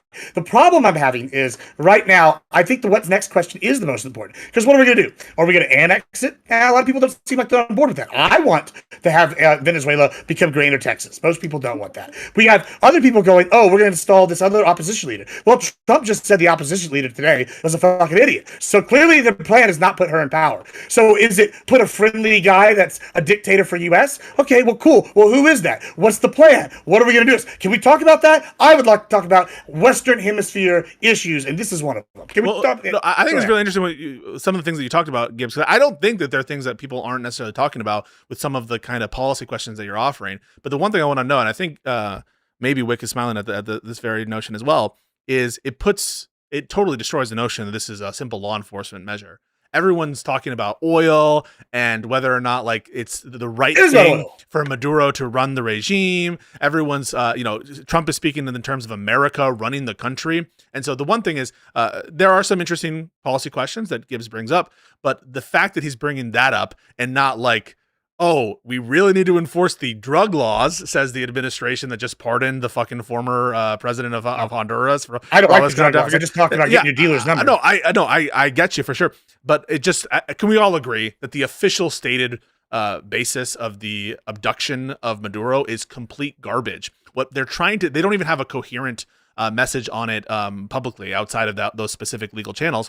I agree with you, Pisco. Yeah, so I agree with you 100% on that. Like, I wish you would just say it's for the oil, and Trump has kind of started doing that. Right, I wish you would. When you say it's they got for, the oil, we already took an oil tanker. When you say it's for the oil, it's like, yeah, did Congress authorize the president? We to already strike took a tanker, Pisco. You know this. We already took an oil tanker, right? Yeah, but that's not. That's another one. Do you understand the purport? So first of all, A, I disagree with that action of taking the tanker. I do disagree with that action. But B, but it happened. The official legal reason. So you think this isn't about oil? I'm not saying it's not about oil. What I'm telling you is it's not about law enforcement of drug trafficking. That's what I'm saying. Is that's the lie, and that's the kind of. Why isn't it? Why isn't it? Because you just said We're it's not. Drugs here. They won't handle it. We had to go in and take care of them. No, because the administration. That's how we sell an American people a war. The administration. And then we get the oil, and the military complex gets their money. The administration has shown that. And you don't even want to talk about that. The administration has almost shown 2 hours here. We've been listening to you patiently. The administration. We have listened to you so patiently. The administration. You asked the question, right? Like, how do we know it's not about? We don't like Trump. We get it, but we got to move it forward. So you asked the question, which was, I had 2 hours for this, and I didn't realize we're not even going to get to the question's the morality of it. We've already beat the law thing to death here. So then you go, well, is this an enforcement action? Dude, shut the fuck up. Let's just talk about what is in the morals of it. Like every person on this panel, including the host, has expressed interest in. Maybe people will think maybe the motives of the country that's initiating this action bears on the morality. Don't you think that matters? What is motivating the country? Do you think I'm just going to motivation? So hang on. I'm just going to ask the question to Stream Rift just to make sure that he is not bogging this conversation down with meta regarding the relevance of why I brought shit up. So the question is as follows: is the motivation of a country relevant to whether or not you think that action that they're going to take is justifiable? Yes or no? That's the question.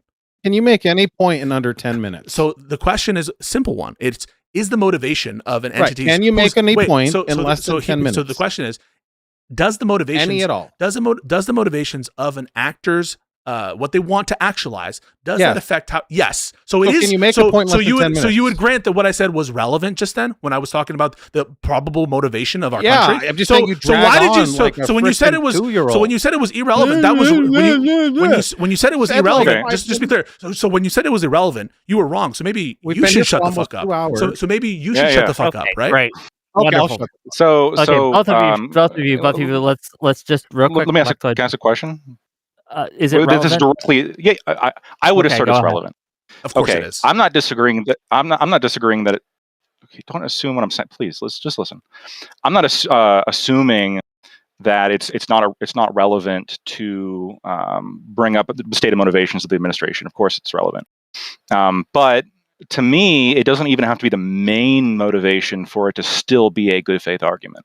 So, for example, you can say like, okay, like I have multiple motivations here, right? I got one motivation, which is like, let's say a third on the list, but it's still strong motivation of like enforcing law and order, stopping the narco terrorists, et cetera, which I mean, they've been complaining about for months. Trump has said this is like a stated goal, even if there are other motivations, which there obviously are, the oil running the country, et cetera, which I'm a little bit scared of, right? I'm a little bit skeptical of these other motivations, but I don't think the existence of these other motivations nullifies that law and order motivation. I think that is enough to justify the action, even if there's like other benefits. Ethically justify or legally justify?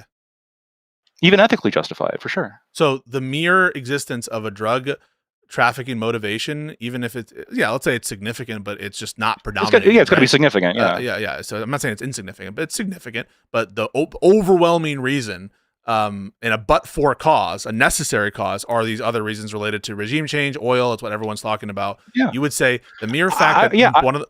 Okay, go.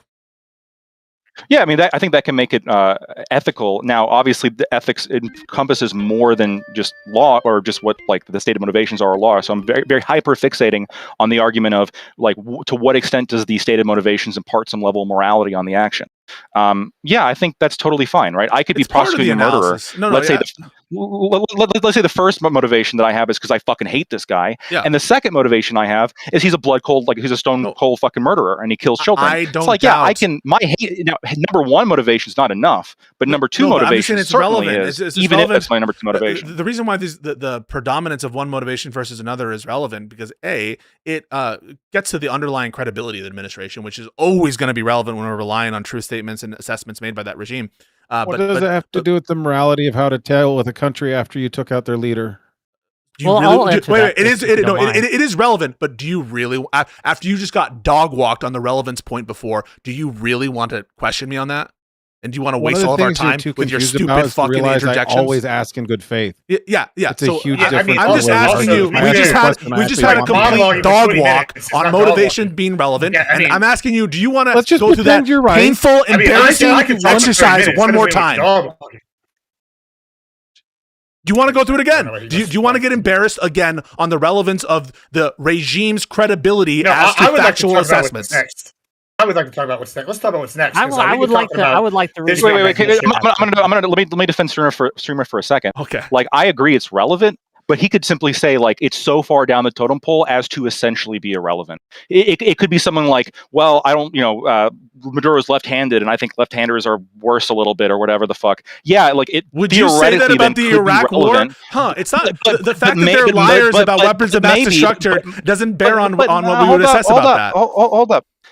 Yeah, but maybe in his evaluation, and this is me just being charitable, okay? Maybe his evaluation is he doesn't particularly. Maybe you should try it sometime. Maybe he doesn't particularly value the this when it comes to like the stated primary motivation. Maybe he's okay. That. Wait. Maybe he should say that instead of saying it's not relevant. It's not relevant. It's because the thing is, what I'm going to throw at you guys is what is the first thing that people say? I said that multiple times. So I'm going to say, what is the first thing that people say in response to the Iraq War when they're talking about how bad it was? They say they lied about weapons of mass destruction. And so for you guys now to say, the credibility and the lies of an administration aren't relevant to how people ethically assess the culpability of the action or his rightness or wrongness. That's what you said. How is this relevant? No. Just real quick. Let me respond. That was totally off base. I will a second. It's not exactly what happened. I'm going to actually put this out there to you, Pisco, right? Yeah. Like, Trump is just saying it's because of the oil. He's not actually. He's being more honest. Yes. He's saying, that's what. Thank God. Oil. But Whick, you're doing it too, we need right? more of that. Whick, you're doing it too. He's doing it too. I'm not saying that there are times in which the administration isn't being upfront with its rationale. What I'm contesting is the notion that their credibility isn't relevant. Not whether in one instance. Wait, hold on. Is it we better should or worse? Absolutely Is it better than or relevant. worse than what Bush did when it's like invade Iraq for oil, but we do all this other bullshit? Or when it's like worse. Trump going, It's we're going worse. Wait, can I make one point here? It's obviously worse. The reason why He just wasn't honest. the reason why the two examples that you put forward are like actually it actually disproves, I think, what you're saying, because when we're talking about evaluating the credibility of the administration, what the concern with the Bush administration when it came to they have WMDs was not like they put it in some legal filing. It was that in order to sell the war to the American people, they lied and said that there was WMDs, despite there was no evidence of there being any WMDs. But when it comes to this situation, the administration is being brutally honest as to what their primary motivations are, which is we want the oil. We want to remove this anti-U.S. regime from power. We don't like them. And there's other motivations as well. We think they're undemocratic, which that's true. It is an undemocratic regime. And then somewhere on the list is also they're narco-terrorists, which is a sufficiently, in my opinion, a sufficient reason to potentially launch everything use Article 2 to launch that strike. So that's you trying to apply what the relevance of a government's or credibility with respect to their truth statements. But of course, that isn't what the question was just then. The question isn't relevant. You guys are the ones wondering, why do I care about the credibility of the administrations? Because I'm wondering why we don't do super chats, Pisco. So it's not. Can we do super chats? It's not just. It's not just. Let him finish. It's not super just. Super chats. It's not just with respect to their self-serving statements or their admissions of banditry and whatever the fuck they're saying right there, but it's also relevant to the facts on the ground. We are relying on reports and factual assessments made by the administration. So of course, when we are having to have so much of our information be funneled through the lens of intelligence agencies and a government apparatus, of course it's relevant, which is what everyone now should grant after we were derailed by this dipshit. It's relevant to assess the credibility of that administration, yes or no. Let's just make sure that we all agree on it and don't have any more fucking stupid interruptions questioning whether what I say is relevant. What you guys do is irrelevant blather fucking historical lessons. What I do is relevant.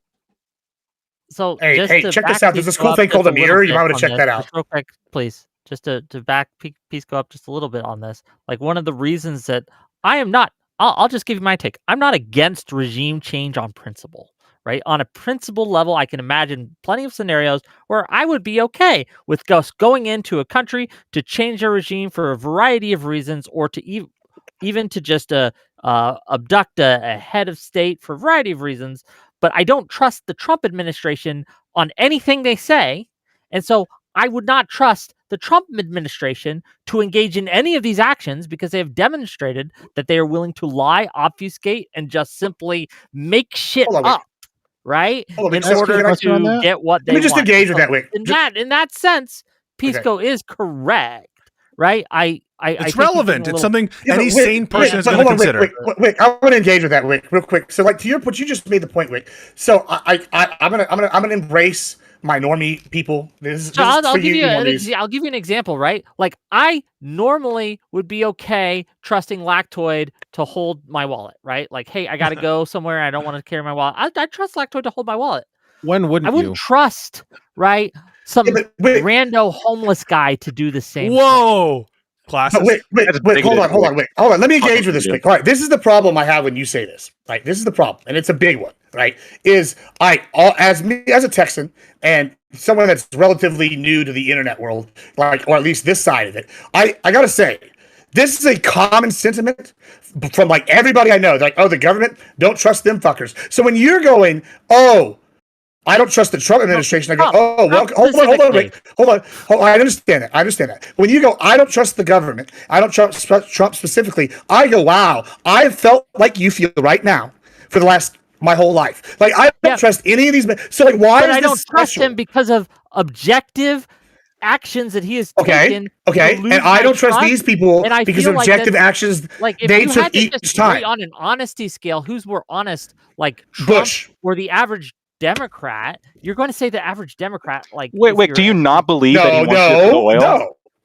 Yeah, let me ask. Like, it seems like the things that you're saying, like, if I was to suspect Trump is lying, I'm not saying he's like always a truth teller, but if you're going to suspect he's lying, I would expect him to come out and say things. That's one way to put it. That is one way to put it. No one says that I he would lies expect him to about come out. everything. No one says he lies about everything. I was literally just talking, right? And we're talking, and the conversation is specifically about his statements regarding his motivations.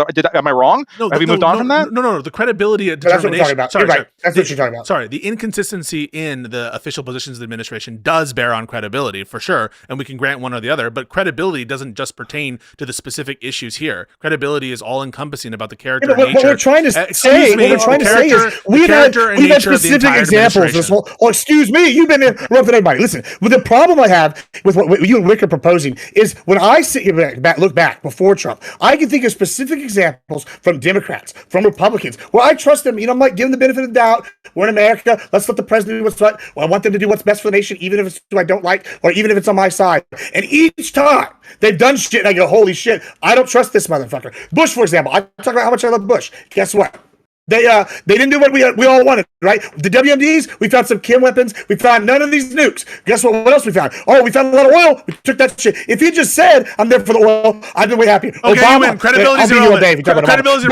Credibility's irrelevant. Biden. So credibility's irrelevant. So we were talking to Whick, not you. I'm almost done. So when you go and tell me this. In this case specifically, it's no different. Like the idea that we are going to go in to do regime change. But my argument is welcome to the party. That's how we feel for years. Oil is not. Yeah, we're not having a fucking therapy session with you. Oh well, good, and that's every time any of these presidents do shit, and you're telling me like it's something brand new. Let's read my super chats. We'll get. I'm just surprised you're saying. Yeah, I understand. $20 from Pondering Politics to say I'm Team Whick and Pisco in the debate, but Lactoid, you're looking great with that glow up, bro. Yeah, I like the glow up. Gibbs is Andor. Is Andor the best Star Wars in 30 years or the best Star Wars ever?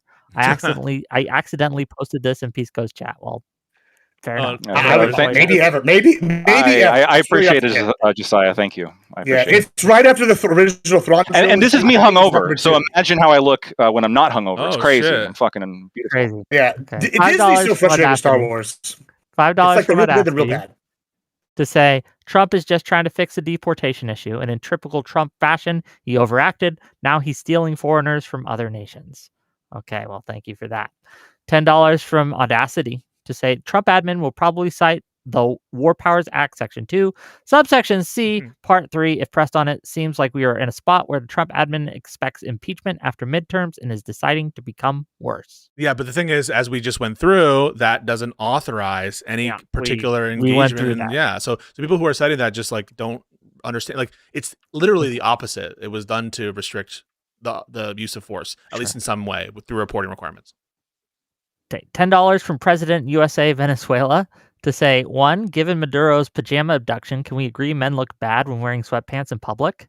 And 2, was the U.S. bombing Chavez's tomb illegal or merely cool and ultra Chad when it blasted to smithereens? Right, so that's actually a really relevant point. No. That last point is really relevant because there are it's related to the legality argument, right?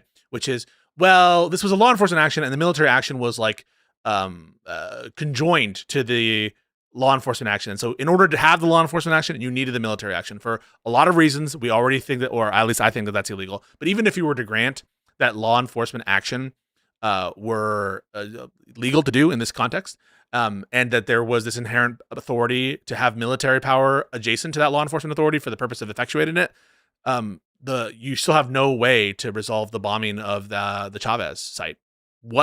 In what respect was attacking that site relevant to the law enforcement aims? I'll tell you, country ass whippings. It was base as fuck. We should bomb it again for a good measure. Okay, beautiful. $5 from Alishness. I'm not on the panel, so panel rules don't apply to me. F word you and your terrible idiot takes, you dumb fuck, Stream Rift and Gibbs. Lactoid is okay. I know who that was for. By the way, Gibbs just said that like who cares about the fucking whatever their site. These are coming from people who cry whenever individuals like kneel at the fucking national anthem. So just to give you a sense of how fucking tied to their own cultural artifacts, their own treasures, you guys cry. Oh my god, I can't. A lot of conservatives do. I don't think I can't believe it, and you're like, I fucking can destroy everything.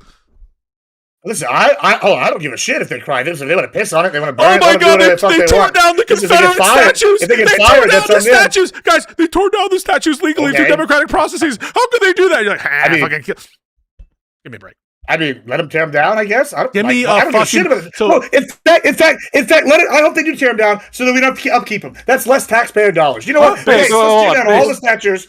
Pisco, what was your Let's reaction do to that them every tearing down statue. the Confederate statues? Yeah, I thought that was based I didn't through give a legal shit. measures. Through That legal was measures. based? Wait, When it was hold on. legally done. Let's when it was say the ones that democratically done. sure, but when it was illegally done, did you I lament of course it condemn at it. all? Or? I condemn the illegal taking down of the No, statues. I'm not. I'm yeah, I know I really you like condemn it that because straw man morally story. wrong. It's That was morally pretty good. wrong. It's morally wrong. I know that you condemn it because it's illegal, and therefore, because it's illegal, it's potentially morally wrong. But do you lament, I guess, the concept of people going and tearing down this statue? I lament the concept of people going down and illegally tearing down the statue. Is that what statue? Is that what you're asking? Because it's illegal. Destroying Because it's history is illegal. okay if No, it's no, no, illegal. I of course am in favor of. Because of the legality portion of it, right? That's the Correct. specific issue that you've issued. Okay. Yes. So it's not actual but you can. Fair enough. So Yeah, if so it's I'm legal, totally then you think it's consistent. based, right? Well, unless it's a statue Sure. that I like, right? If I don't like the statue, You're and there's- talks about Yeah. government. so for example, I would would be based. If it's statue, like I like that. so idea. like I if there's I'm in. some I'm in. what do you want to say? Fucking Black Lives Matter, everyone is gay statue. Then if that were the fucking statue, maybe I'd have a problem even if it was Sure. legal. I'm just saying that I'm against the people. I don't like All right, Confederates. I can buy Confederates that. are fucking traitors. Yeah. It just- What about it when just- hold on, it what just about when they seemed wanted to to tear me- down? Hold on. What about when they wanted to tear down Zachary Taylor's statue? He wasn't a traitor. Zachary They Taylor, wanted to the tear his statue president. down. Do you have a?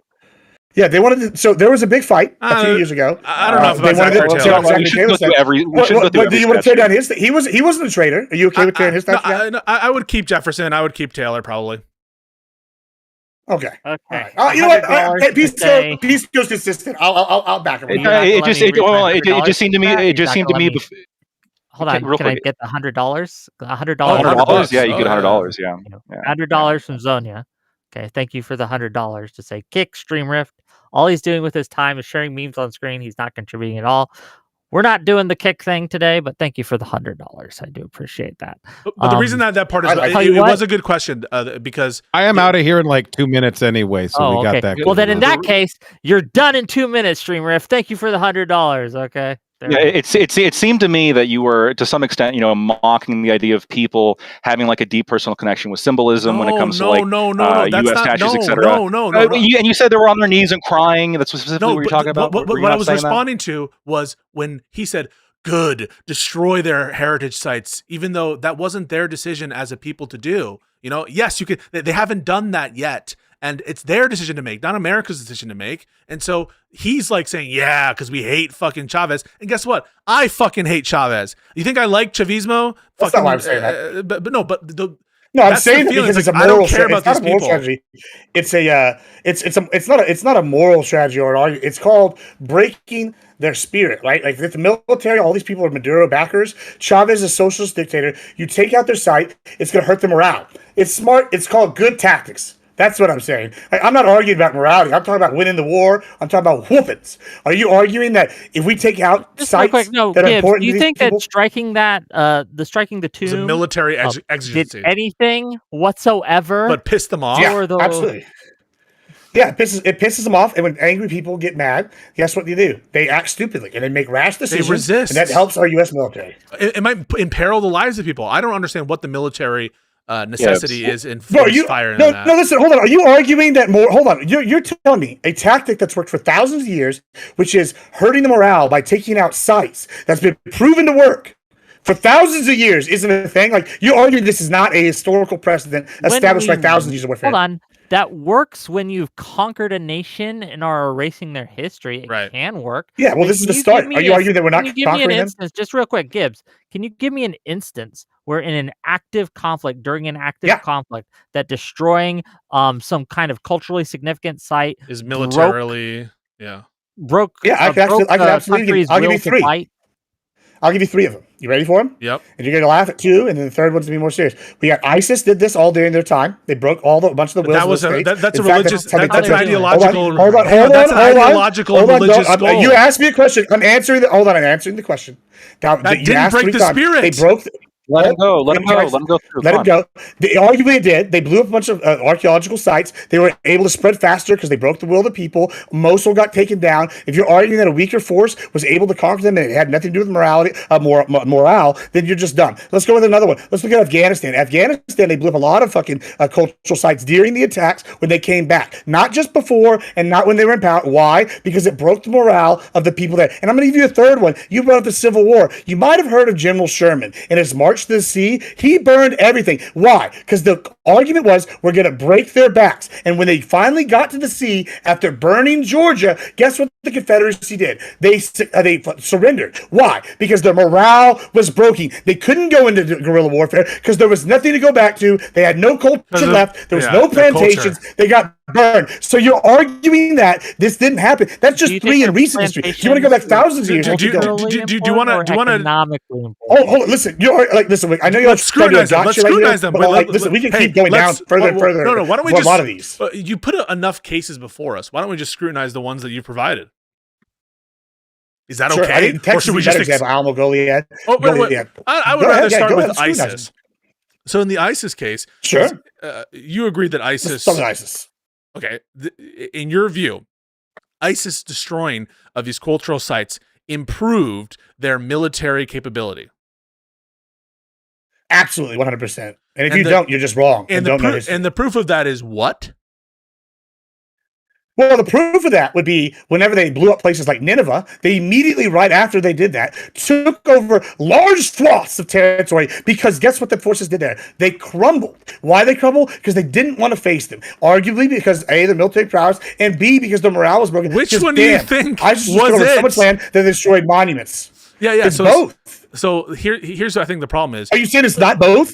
I'm saying that you need to make a case that it's at any of the former, which is to say the destruction of the cultural heritage sites. Because another inference, I think a plausible one, is the only reason they were able to destroy those sites, which they were doing for ideological and like religious purposes, was because of their military might. And you're ascribing the correlation to be causative, that it's because they destroyed those sites that they were able to further conquer. But you haven't tried anybody. You haven't talked to anybody. Do you have any cases of people saying yes? It broke our morale. Hold on. It's also kind of a bad example because it rallied the West to like get more involved. People got pissed and went and attacked them. Hold on.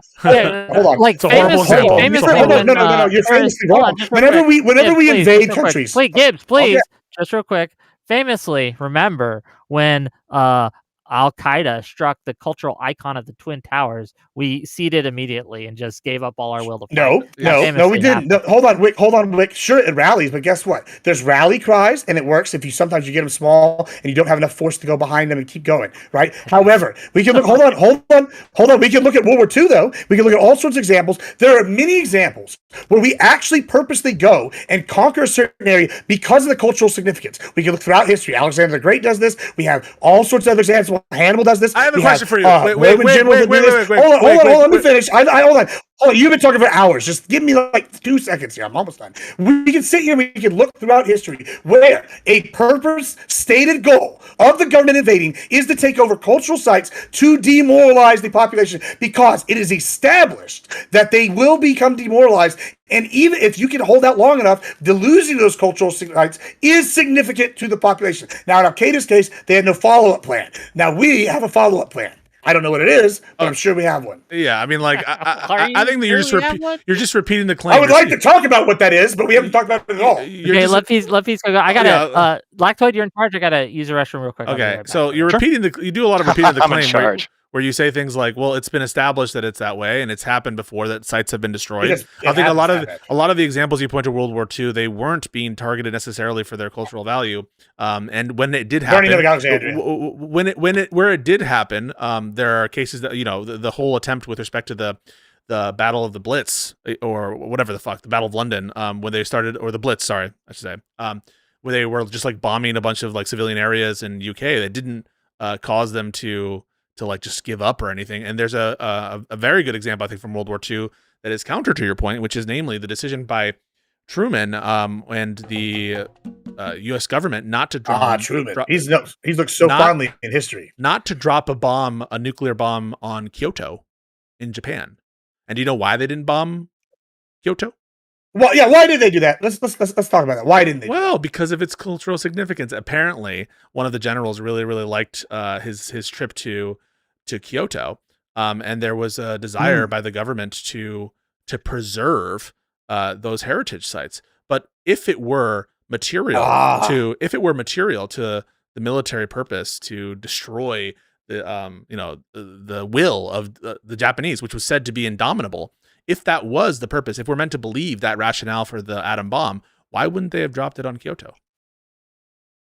Yeah, that's a good question. That's kind of the same question. Why did we just firebomb Tokyo? Oh, we did firebomb Tokyo. Here's the thing: like there's a cultural impact when it comes to Japan, and we knew that the emperor was probably going to surrender. In fact, it was to the point that they had people throwing a coup. Here's the cultural aspect of that. Guess what? We didn't need to do that to Kyoto because we realized if we had let them have just that portion of culture, because hey, it's all about perspective. If you give them a little bit, once we remove your emperor, who's your god. Oh, these people are going to remove the emperor. Hey, they didn't remove the emperor. They did. They did remove it. I don't. Hold on. What happened with the Constitution and the coup right there that happened at the end? You know? Yeah. Or you just making shit up. So the coup was unsuccessful. It seems like you don't. The coup was unsuccessful. Agreed? Yes or no? Oh, it was unsuccessful. Was the coup right? Sorry. Was the coup successful or unsuccessful? No, but what happened? What happened right after? Just answer the fucking question, bitch. Was the coup successful or unsuccessful? I will answer it. I will answer because you're being obtuse here. And the reason I asked about it, knowing it was unsuccessful, was because those people got put in charge after the emperor surrendered. So yeah, it ended up being successful in the long run. And now you just look like a dumbass. But you can sit here and keep trying to be a dick about shit. But like, you clearly don't know history. The main coup people there died. Not all of them. Okay. And they got put in charge. Okay. The ones. Okay. Got it. Hey, are you disputing that fact? I don't have enough information. That's a fact. Like that's not even a disputed fact. I think we can move off. Like, no, we can move on because we caught him in a fucking bullshit. Oh, no, I and don't now know. you got to save him. I don't know. We caught him in his fucking tail, and now he doesn't have the answer. To be honest, he tried to make a dunk, and now he looks like a dumbass. No. The dunk is on your proposition. Wait. So you were wrong, Pisco. So you were wrong. I want to hear you say it. I never made the claim. I never made the claim that the ones who were left from the coup didn't go and no, you said they died. You said they were all I said the main coup people died. That's true. Just like the people that tried to throw coups on Hitler, some of them got put in charge. Okay. Not all of them died either. This is a tangent that we're going on just to bring it back to kind of recenter us. Your claim, Gibbs, was that the strike on the tomb of Chavez was a good military strike to break their will. Yeah, and I don't find that argument serious. Okay, well, I don't find I don't find it's a weaker argument. You think it's unserious, mattering at all because the military always puts cultural sites on the thing that they think will break the morale. Hold on, the U.S. military actively. Are you arguing that taking out the grave of a former socialist leader, of a former socialist leader? Well, sometimes they do, not always. There's multiple times in Iraq where they called in airstrikes on mosques. So when you're sitting here telling me this, we're being occupied by enemy forces. Hey, listen, that's just a happy coincidence. All I'm saying is when you sit here and you blow up a site like Chavez, who is the previous socialist dictator, and the other socialists are sitting here going demoralized. Does blowing up the tomb of Chavez, do you think that it will help us to run the country better? That we will have more ability to successfully run Venezuela. 100%. As Trump has said that we are I will defer doing, to the military expertise of Gibbs. I understand he's an admiral, but I will just say though, it does put to bed the notion this is stolen honor, stolen valor, stolen valor. This is pursuant to some law enforcement purpose because what you're hearing him say, right, is break their will, is make it easier to govern there, and so those are the real rationales is for America to exert control over the internal affairs of Venezuela, not to enforce American law abroad.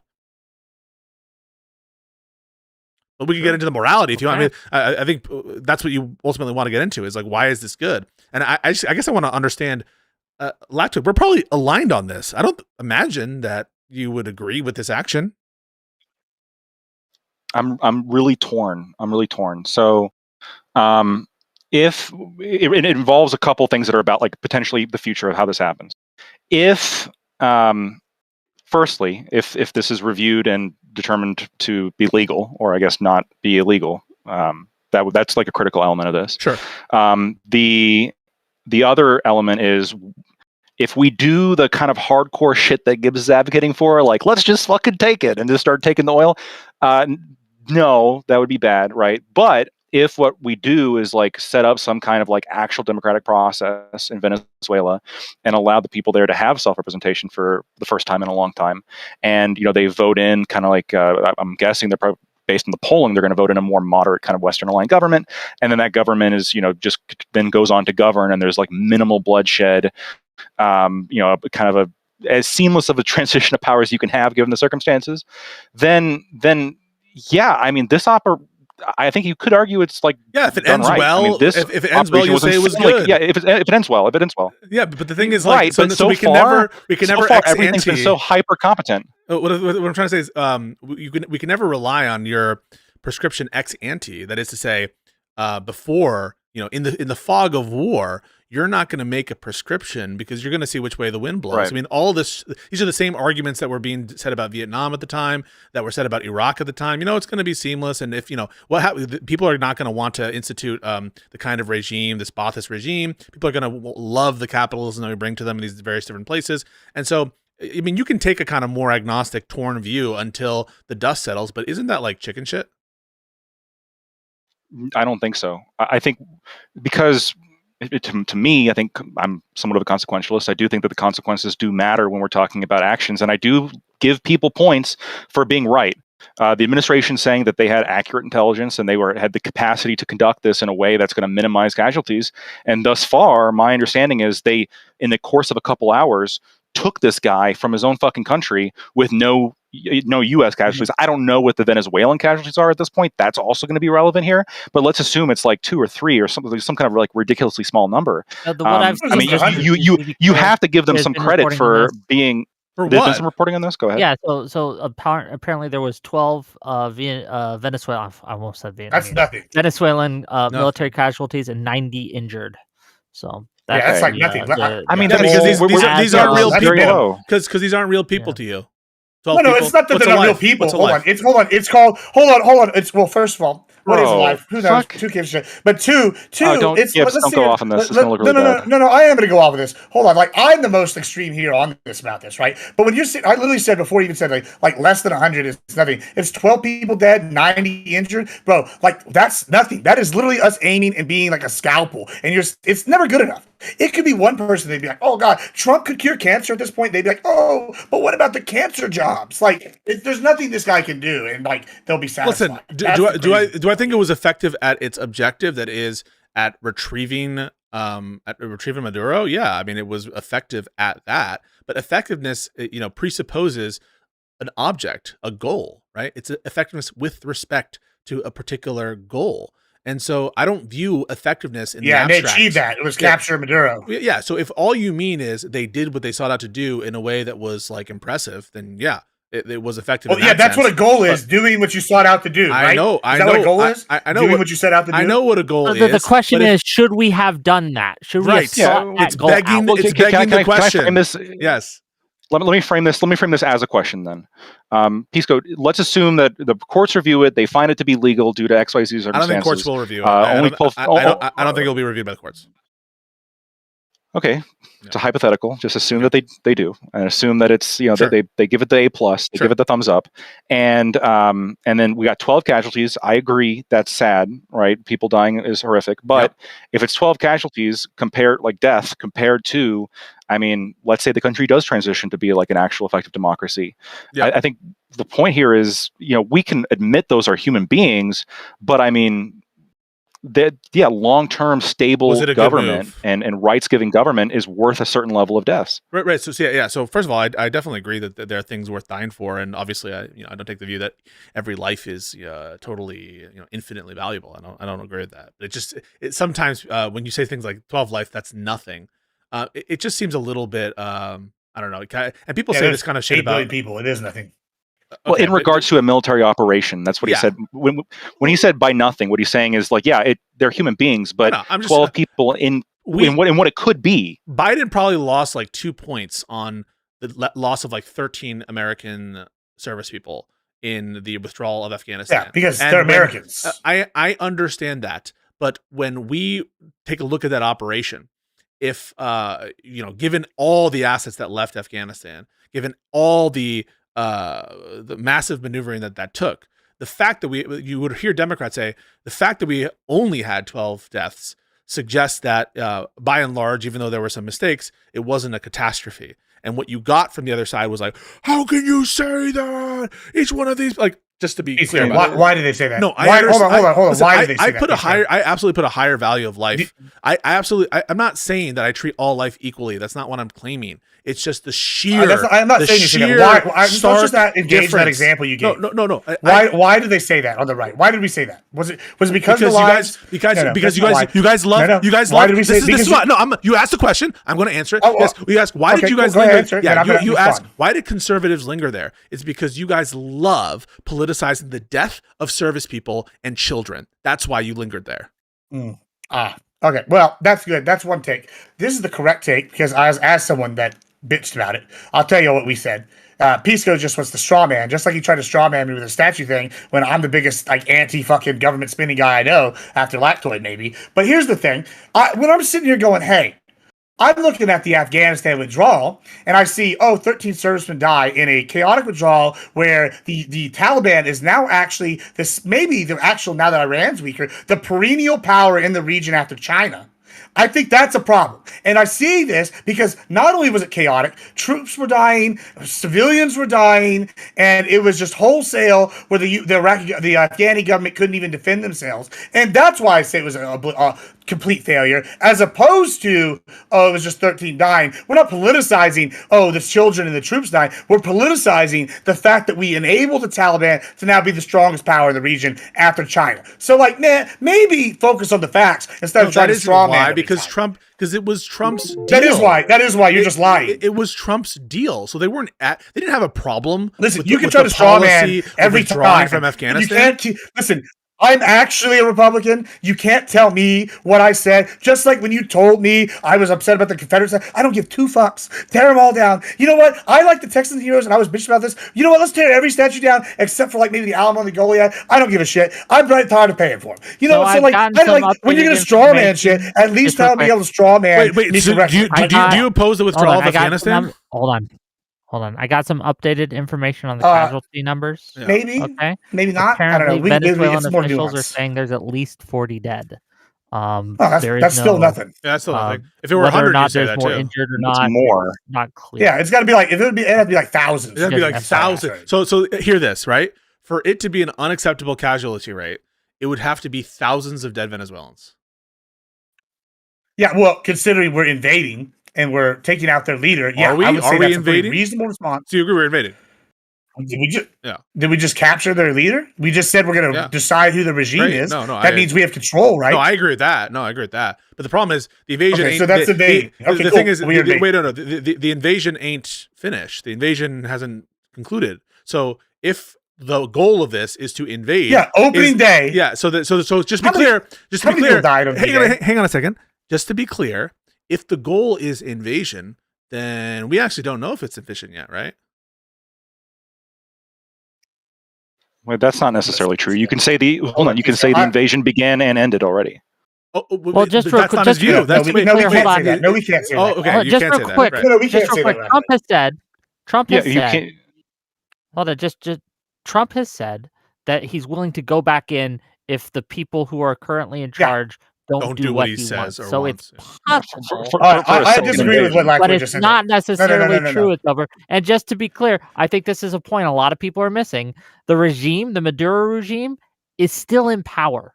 Yeah. Let's talk about that. I actually agree with Pisco here. It's still the same. And Trump has said and expressed. Hold on. And Trump has expressed that as long as they give him what he wants, he's willing to work with them. So this idea that we're going to have this broadening, burgeoning peace, right, where democracy reigns supreme in Venezuela might happen, but it's far from A, the goal of this administration, and B, right, going to necessarily happen based on what's happened so far, right? Well, I agree with that. I actually agree with you and Pisco here when we say the invasion is not done. I agree. It's not done. If we go back in no offense, I'm going to call that the same invasion. Like, let's not do semantics. If we're talking about, oh, it takes a week later and they I'm not going to fight you on semantics. If you want to call it the same invasion or the second invasion, I don't care. Sure. And that's fine. But my argument is, right, when I'm sitting here going, I'm not one of these guys, and there's a lot of Republicans that are in my camp. We're sitting here, the Republicans that are, they're not sitting here going, hey, we said it was for the oil, we said it for all these things. We're not pretending we're sitting here trying to make this guy's everything good for him. We're going in there, we're getting our shit done.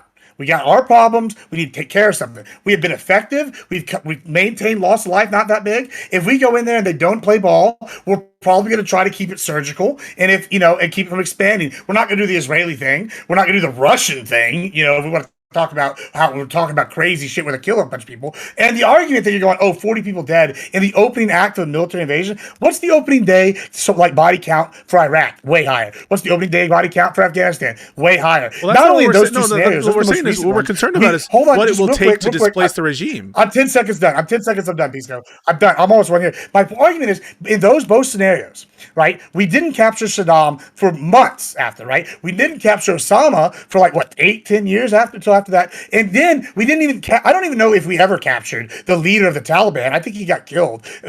I could be wrong. Don't quote me on that one. But it wasn't the day of. We literally invaded, and 48 hours later, we took out their leader, and now we're negotiating with the remnants. And a lot of time, the remnants were afraid of the top part just because it's a goddamn cartel or a terrorist organization or evil, like an evil dictatorship. And guess what? Those remnants usually are more amenable to a fucking deal where democracy occurs. Do you disagree with that? I mean, I don't know if all the situations you talked about make democracy amenable. I can't characterize what you just said in that summary way, so I'm going to say no.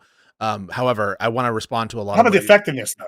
Of what? There was so much you were saying there. So we got the I know it's hard to follow multiple points. No, it was 3 minutes of a bunch of stuff. I don't know what you're referring me to. No, Pisco, no offense to you, Pisco. You just hold on, Pisco. You just bitched at a guy for not listening after you monologued for 20 minutes. I don't know what your question is referencing. I don't know what your question is referencing. What are you asking? I don't want to say you're bad. I'm about to say it. I'm trying to answer your question. Are you saying, do I agree with everything you just said? I'm about to go off. Is what I'm about to do. No, I'm just saying, listen. I'm trying to be real reasonable. So, are you asking me? Do I agree with everything you said? Again, what's your question? I'm trying to respond to what you said. All right, so I guess it's twofold. I'll do it twofold. One, those invasions were not very effective because we didn't get the leaders. We got the leader in 24 hours. Two, we went in there and we beat their ass, right? And it was effective, right? So, okay. So my question is, are you disagreeing on the first question? We're more effective this time than we were in Afghanistan and Iraq because we got the leadership. And two, are you arguing that the leadership, after it's taken out, the rest of the military or the regimes are generally not more amenable historically to some sort of deal that benefits the conquering power or the people there? Is that not generally what happens? It seems like there's 4 questions there, but I'm going to try to respond to them. So it's 2 questions. Well, it seems like there's 2 different cases, right? Case 1 is the amount of time it took to get leaders of respectively the Iraqi regime, which we eventually did get, and the kind of uncertainty regarding the leader of the Taliban regime. And you're asking me, do I agree that it took longer if we ever got the leaders of those respective targets? Is that your question? Or that's the setup, right? Well, it's not the longer part that I want you to focus on. It's the effectiveness. If you take out the leadership, it depends. It depends what you mean by effective. If you mean effectiveness with respect to, okay, go into that. Go ahead. If you mean by effective with respect to removing the leader, then that's just trivial. Because if the job is to remove the leader, then obviously doing that faster and with less money and less casualties is by definition more effective. If the goal is to excavate the leader, but that's just trivially obvious. That doesn't get you where you need to go. I'm glad we could build that bridge.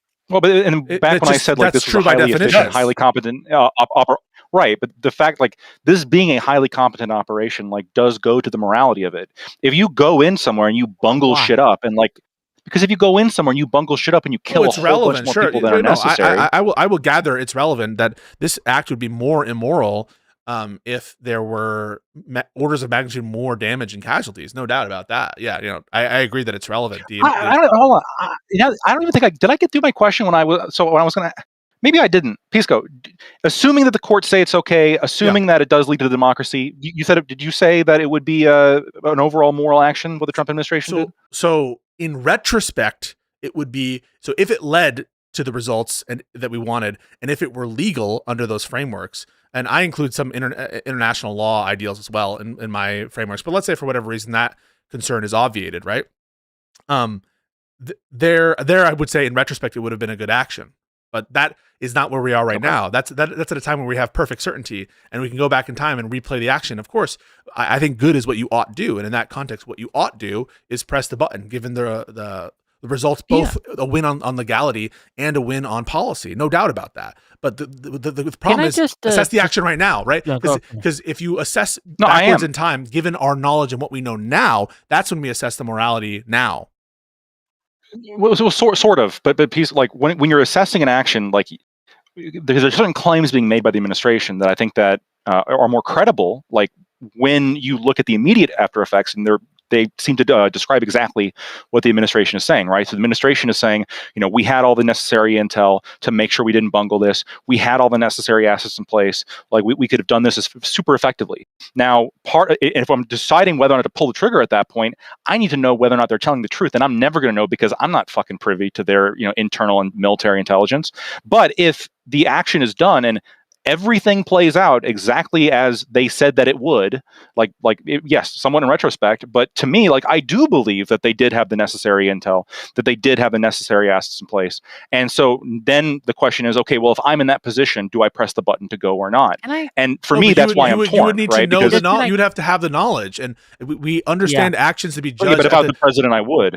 No, if you were the president, you would have the knowledge that the president have, and you would need to make an assessment. If you're judging the morality of the president's action of what he knew at the time, it wouldn't be good enough to just.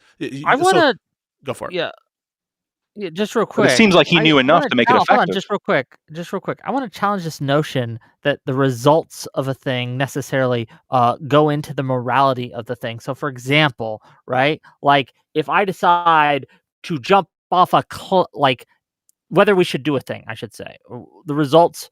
Like the results-based thinking is what I'm challenging here. Like just because that's not what he said, though. Laxford didn't say that the result determines the morality. He says he was appealing to my sense of morality, where I'm. You said he's a consequentialist, did you not? Well, I suppose he did, but he's also a libertarian, though, right? Aren't you a libertarian type natural rights guy? Yeah. Okay, so I think am I wrong about consequentialism being that you're not wrong. I mean, we don't have to make this. Yeah, we don't have to make this fucking get into my whole fucking philosophical framework. I am both. Is that even if you take an action and it goes and there is a good result that comes of that action, that does not necessarily mean that action is moral. I think you would agree with that. Not necessarily. Yeah. It doesn't necessarily mean it, right? So. And it's a long explanation as to why that's the case. We can get past that. I think we all agree on that. I think we're just clarifying that. Sure. But I think I just wanted to make sure that we weren't. He's appealing to both. But hold on. He's appealing to both because he's appealing both to the rights framework from is the legality, for example, and he's appealing to the consequences. And he's saying, imagine that we get wins on both. Wouldn't in retrospect you say that it was the good thing to do? And I just mean okay, right. I guess the answer would be yes, but it's just obvious, and it's not helpful. And so I take the thing that I take issue, and Whick, maybe this is just the way you phrased it. You said that you don't think that the consequences are at all relevant in some circumstances. I think the consequences are always relevant. Yeah. Maybe they're not always relevant enough to change whether. When you say the morality specifically, to make it a good or bad action, or for example, all in the calculation. If I could kill a kid and get 10 children are suddenly free of any kind of sickness, and I can cure 10 kids by brutally torturing and murdering one kid. Sure. I still don't think brutally torturing and murdering that one kid is a moral. But you would for $1 million, though, right? But you would for $1 million, Whick. But Whick, you would for $1 million. I mean, there's a threshold. Yes, right. I think that's all that Lactwood is appealing to. That's the whole point. What's the threshold? So the consequences do go into the calculation. Right. Just for you, you're weighting the action at a certain level, a little different, and then the consequences are weighted a little bit less. Sure, fair enough. I think everything Lactwood said is consistent with those frameworks. I don't think that anything Lactwood said is inconsistent in saying we discount results or that we only count results. I think that it is able to be applied in these different frameworks. Fair enough. But what I'm saying specifically here is why I'm looking at the immediate consequences that we have access to is, to me, like, I'm not necessarily judging. I mean, to some extent, I am judging those consequences as like in my moral calculation by themselves. Of course. But what I'm trying to get at is that these results, to me, go towards like a credibility question as to what the administration had actual had planning and information not necessarily before right? they decided to pull the trigger. Actually, yeah. So I grant you, right, that there are They make it more likely than not. I would say that it's relevant to the analysis of their credibility, but it reminds me a little bit of this guy who the keys, Alan Lichtman guy. Wick, you surely remember Alan Lichtman. Yeah. So yeah, like there could be, well, because he's got them right all this other time, query about whether or not he got all those elections right. Some questions there for Lichtman specifically. We actually do really want to care about the epistemic process that occurred. So it could be the case that Trump Jar Jar Binks himself into like utopia in Latin America, including Venezuela. And we would say, obviously, like in retrospect, knowing what we know now, let him cook, right? In retrospect. But we have to assess the action at the time it was taken. And at the time it was taken, people saying, please don't Jar Jar Binks everything, wouldn't be like morally wrong for giving that advice, given like our priors about the world and state of affairs. Yeah, you're not. It's not necessarily. You're right. It's not necessarily the case. Like somebody could be wildly incompetent and then just like accidentally get everything correct. That is possible. But in my opinion, for Alan Lichtman, the Alan Lichtman example, I've always been very skeptical of him because to me the process just seemed more like reading goat entrails than actual like. That's what I mean. That's precisely what I do. Right. But is it more likely to me that the U.S. military, the most well-funded military in the whole world that has a tremendous amount of access to intelligence, probably had a decent amount of intelligence and proved that they had a decent amount of intelligence when they launched this specific invasion that only lasts? Yeah. The operation itself. Hold on. Yes, the operation itself. Yes. What's strategy. Coming next? I doubt it. So the strategy is what I doubt. The strategy is being. That's why I said. Let's just engage with that real. That's why I said that, like, the ultimate morality here really depends on what comes next, and this is why I said, if we have the good ending, then potentially. No, but you're being asked to assess it now, though. Hold on, it's a cop out. Yeah, but I don't have the information that the Trump administration has. So then say that I'm okay. So then you're agnostic. You don't have a view on it. No, I want to break away a little bit from Black Lactoid saying here. First, I'm glad. It's a preliminary view. Does that work? But what is the preliminary view? Hold on. I want to break away. Are you preliminarily in favor of it? I am. Yeah. Hold on. I'm preliminarily in favor of it. So it's like right on the line because the U.S. imperialist war for oil and demococry. I just want to hear you say that. I'll say this. Hold on. I know you really want me to say that. Yeah. And maybe I will. I'll say it. Yeah. I know everyone knows you will, Gibbs. You just want to wipe them out. I get it. I don't want to wipe them out. For me, it's right on the line. If Trump wasn't saying we're gonna get the oil, we're gonna run it. Like if he wasn't saying that, I would be much more on the preliminarily kind of I think this is a good idea. That's right. The fact that those specific statements are really pushing it to be right in the fucking middle to maybe where I'm gonna just fucking take the bitch position of agnosticism. Okay. But I mean, I'm at least explaining my calculation here. Like it's right there on the line because I don't like the idea of U.S. just kind of brazen imperialism over countries that don't want us there. But at the same time, like if we go in there in accordance with the will of the people and establish some kind of like method of demonstrating that and establish some kind of protection process, et cetera, et cetera, et cetera. So what's your problem with the Iraq War? Yeah, Can I ask? Do you have a problem with the Iraq War? Well, yeah, I've got a couple problems with the Iraq War. The first problem with the Iraq War is that it was based on a shit ton of lies. We already talked about that. Like part of the justification for it was an overt lie. They weren't coming out and just saying, "Yeah, we know there's no WMDs. We just want the fucking oil." All right, that would be better than what they did. The second thing is obviously the administration had no fucking follow-up plan because we handed that whole country over to Iran at this point. If we had the good ending, yes, we did. Yes, we did. No, I got it. You're wrong. All right, so like this is the problem. This is actually the whole problem I have with your stance, right? So one, I'm glad that y'all have admitted. I'm careful. Hold on, just real quick. Yeah, I understand. I understand. Listen, like I'm glad that we admitted they were more effective this time. They got the leadership out. I think this matters. This was much more like Panama with Noriega than it was like Iraq and Afghanistan, right? Okay, and then the question now is a two-part question. Job ain't This is the finished. second part, which Wait, is, job ain't what's next? finished. Job ain't finished. So we don't know if it's Hold more on, yeah, effective. I know. I think. Hold on. Thank you. Hold on. Let me finish. So, I've said recently, many times, that at first I had been in the camp y'all have been in. It sounds like where y'all are like Iraq war failure. Now I'm in a different camp. I've moved. I think now, after the Iran strikes, push has been vindicated. What's the story? Iran is the weakest place it's ever been. Iraq has shifted back to us. Syria is no longer a threat. Hezbollah is no longer a threat. Hamas is no longer a threat. And the Houthis had more bombs dropped on them than any country since World War II. I think actually they beat World War II. So here's what I mean. I could be wrong once again, but it was close. Nothing to do with Iraq. Well, hold on. I did. Thank you, Lactoid. You didn't listen. I know y'all didn't listen, but here, this is my point. I brought up Iraq. I totally missed it. I'm sorry. Yeah.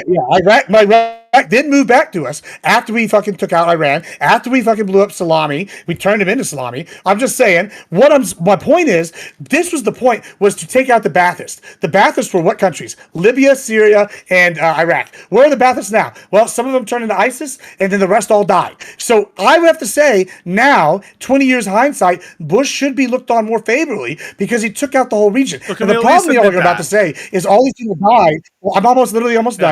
Like the problem y'all are going to say is all these people died, and that is bad. However, I'm going to sit here and go, morally and justifiably, I look at things first through America's lens. What's best for America? That's a moral justification. And these countries that are perennial adversarial powers being weaker is a good thing for America. So yeah, I think that. So if America would be better off, if America would be better off raping and pillaging an island nation, and going there for I'm in. Yeah, I'll buy that boat. But without even appealing to like the super chats in before I let you go, Lactoid. Okay, fine. Go ahead. Yes, $20 from Grassroots Hezron to say, yeah, the part where he said he's going to annex a sovereign nation to steal its national resources is separate from the war in Iraq and Afghanistan. One has not to do with the other. Thank you for the $20 and $20 Manifest from Andrew Sam 97 to say one thing that the America First people is right about is that there are naturalized citizens that are still loyal to their country of origin, looking at Venezuelans, and they vote for those who will benefit their home country. Thank you for the $20. Okay, now you can go. Venezuelans, I think, Venezuelans in America, I think, are pretty broadly opposed to Maduro, just because of the kind of Venezuelan who's going to leave Venezuela for America. Oh shit! Remind me of the point that we were just talking about before. So Iraq War. No. What we were just talking. I just want to remind the audience because there was a little bit of break. What we were just saying. What we were just saying was Gibbs was saying that it's justified to behave like a caveman and go rape and pillage an island nation if it benefits America. That's absolutely right.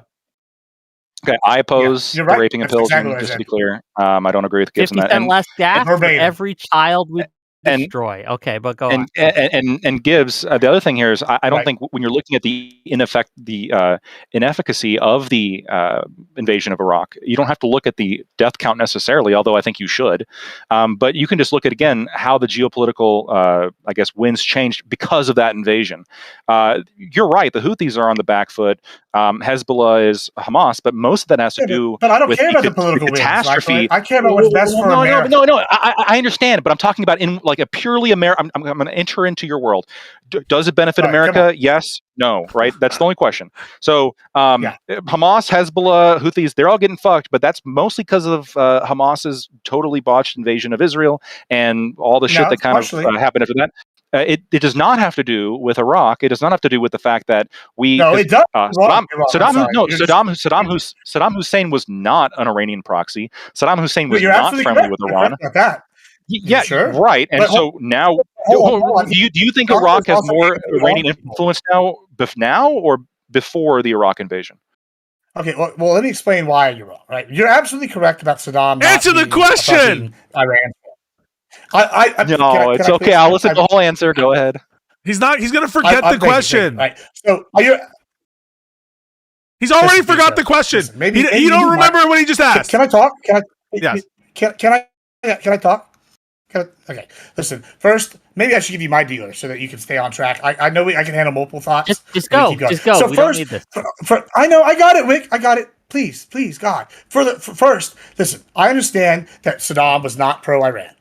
Okay, cool. Not. We didn't like it. He didn't like Iran. However, Saddam was also anti the people that we liked. And this is the other problem. Multipolarity, right? He wanted multipolarity. He was trying to form a 3-country state and make it one nation. The Ba'ath Party. They were in all these countries, Syria, Iraq, Libya. This is the whole thing. If y'all remember it, it was a big problem. We wanted to get rid of the Ba'ath, right? That was like, Pisco brought out the Ba'athists. We don't like the Ba'athists. They're bad. Now, I absolutely agree. So what I have to say is that, hold on, Wick, I'm almost done. My problem is, when you're sitting here, I got it. Can I finish, please? I just wanted to. What did Blackfoot I got it. I got it. I'm going to answer. Let me finish. I know sometimes y'all think I don't know what I'm talking about, but trust me. So we've got rid of the Baathists, right? They're gone. Now, he goes, oh, did they get more in bed with Iran? Well, they did for a time. Oh! However, Hey, they that's were a done. They do now. Hold on. Can I finish? Thank you. Good job. Good job. Listen, they did for a time, and then they got weaker. And then we whooped Iran's ass. We whooped Hezbollah's ass. Israel took people to town. Syria fell apart. So now the Baathists are completely gone, right? All across 3 countries. Then ISIS paying him up. Now Trump handled ISIS. They got rid of them. Now we have, Iran comes to power. All these other countries have gotten weaker. They're the big perennial power. Is them or Saudi Arabia, right? Well, guess what just happened? Now Iran is having civil unrest. We just bombed their nuclear facilities. They're the weakest they've been. Hezbollah's weak. Hamas is weak. All these things. And this all stems back to the original invasion of Iraq. And now Iraq's government is moving away from Iran and back to us because they know that Saudi Arabia and us are going to influence the region and Israel. Isn't this an anti-Israel talking point? So is that the answer to your question? No, why? Israel's The disconnect here that I'm having is when you're saying, and this all stems from the invasion of Iraq. Yeah, because it started as the first domino. Domino. Hold on, handing Iraq over to Iran was the first domino for destroying the Houthis. Yeah, because it was the reason we knew that was going to happen. We knew their next strongest neighbor was going to be Iran. Saudi's too far from them. So we knew that Iran was going to take over, basically. Yeah, absolutely. It was going to be an excuse to use. It was absolutely going to be an excuse. I to promise stay involved you, in at the region. time, as someone who was actually an adult when we invaded Afghanistan, I promise that you at the time that was not in our planning. We had no plans for that. It really has not worked out that way. I want you to know something. I believe you when you say that. However, I think there are people that knew that Iran would gain stronger influence after you take out a dictator. They wear funny little hats? Hold on. I fucking don't know. I mean, are you asking the Jews? That was not my point. Hold on. That's where I've heard this. That's where I've heard this. That's where I've heard this. Nick Fuentes. I've heard this from Fuentes. Did you hear it from Fuentes?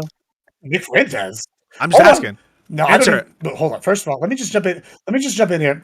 I will answer. No, I don't. I've never watched any of Fuentes. Okay. Second of all, he's a dumbass Hispanic. Hold on. Secondly, because they're going to come for him just like they're going to come for me. Third, I don't give a shit about the Jews. I know 3 Jews in my lifetime. Hold on. And they're all hot blondes with huge tits. Big fan. Love the Jews. And they're rich. Why would I not like these people? Hot blondes with big tits, a lot of money. Big fan. What the fuck are you talking about, the Jew? I don't know about none of this. What I am saying is that when you take out a dictator that's very powerful, maybe the 6th strongest country in the world, and he's anti-fucking Iran, well, who do you think's gonna gain power? Victory, Iran, bitch! It's fucking easy math. So y'all are sitting here telling me shit everybody knew, or so it's just come on, stop being dumb. Good point. And what's this Jew obsession? Why do you hate the Jews? We don't hate the Jews. We're just making sure that this wasn't. The idea that there's a conspiracy, right? That a whole idea, that whole line of thinking is something as Pisco said. Yes, it comes. This is the notion, Gibbs. The notion is that it doesn't, bro. This is dumb. Listen, you might have something different, but I've heard this narrative in recent months, which is something like this: that Israel Bush was right. Orchestrate? No, that's not what I was hearing. In fact, I wanted to bring the narrative I'm pushing. Bush was right. Okay, well, I want to get to that. I actually do want to get to that. But go ahead. The narrative, which is not too dissimilar to what you're suggesting, is that there was this plan as a way to hedge against Iran and to counter their growing influence and any kind of coalition. The decision was made to kind of go after Iraq and to go after Syria and to go after all of the like encircling countries that could threaten Israel. And so that's where the narrative has been prominent. In response to you, like, well, Bush is based. I'm glad that you openly will say that, because what I am trying to convince MAGA people of is that this whole thing about no new wars, about Bush was wrong, we're a new type of conservative. When, Trump famously said those words to Jeb Bush of like, that was a doozy when he was talking about the invasion of Iraq, that all of that is bullshit propaganda advertisement meant for the rubes. It's meant for the dumb people. That the people in charge, maybe they got a little bit more self-serving, maybe they got a little bit more corrupt under Trump, but fundamentally, it's back to work for the neocons in the Republican administration. And I'm glad you're honest about it. So I think honesty is the best policy. You know? Lactoid, I want to I hear feel what like- Lactoid has I wish to say. more Go people- ahead. Yeah, I don't agree with anything, We're but on the drain a little bit, so we're gonna probably cut this off real soon. But Yep. go ahead, Lactoid. that's fine. I understand, Gibbs. You defend the imperialist position. I understand that you're excited when this happens. For me, somebody who doesn't like the idea of getting entangled in foreign wars, this was in the 2024 election a significant reason why I voted for Donald Trump. Yikes. And this is, like I said, I do have a predisposition against foreign interference. There can be circumstances that can say, oh shit, well, I guess it's justified if all the different things fall into place. But for me, and this is kind of what I was trying to get at, a little bit, I suppose. Really, it was mostly, I think, commenting on perceived hypocrisy, but I was really trying to get at with my tweets, which is on the Ukraine situation, Yeah, the why not Trump tell me administration, that? I think, has been pretty good compared to what I think Kamala would have done, compared to what Biden did do. And even with this operation, right, the other things that Donald Trump has done, especially with Ukraine, but also in other places around the world in terms of how he's tried to broker peace. I think he's put in a significant effort. I think now you can say this is because he's has this ego and he really was gunning for that Nobel Peace Prize, and he, unfortunately only got the fucking FIFA one. Okay, fair enough.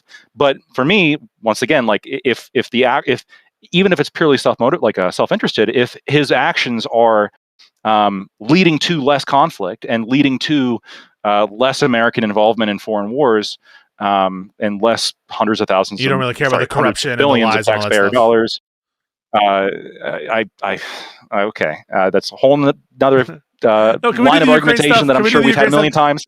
So you tweeted, one of the things Sure. you tweeted was the hypocrisy of liberals. Go ahead and read the whole tweet. Vis-a-vis Ukraine. I guess I'll read the whole tweet. Yeah, go ahead. Why not? Well, why not? If we're gonna do this, let's do this. This Go is ahead, the- read this his is the tweet from I'm Lactoid. curious. Quote, Zelensky supporters decrying the Venezuela operation against a Putin ally as being, quote, illegal and, quote, interventionist are laughable. They support dumping U.S. money on illegal dictators. They don't care about law and order or American interventionism. They just hate Trump.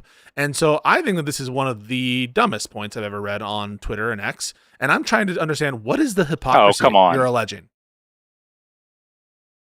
The double standard.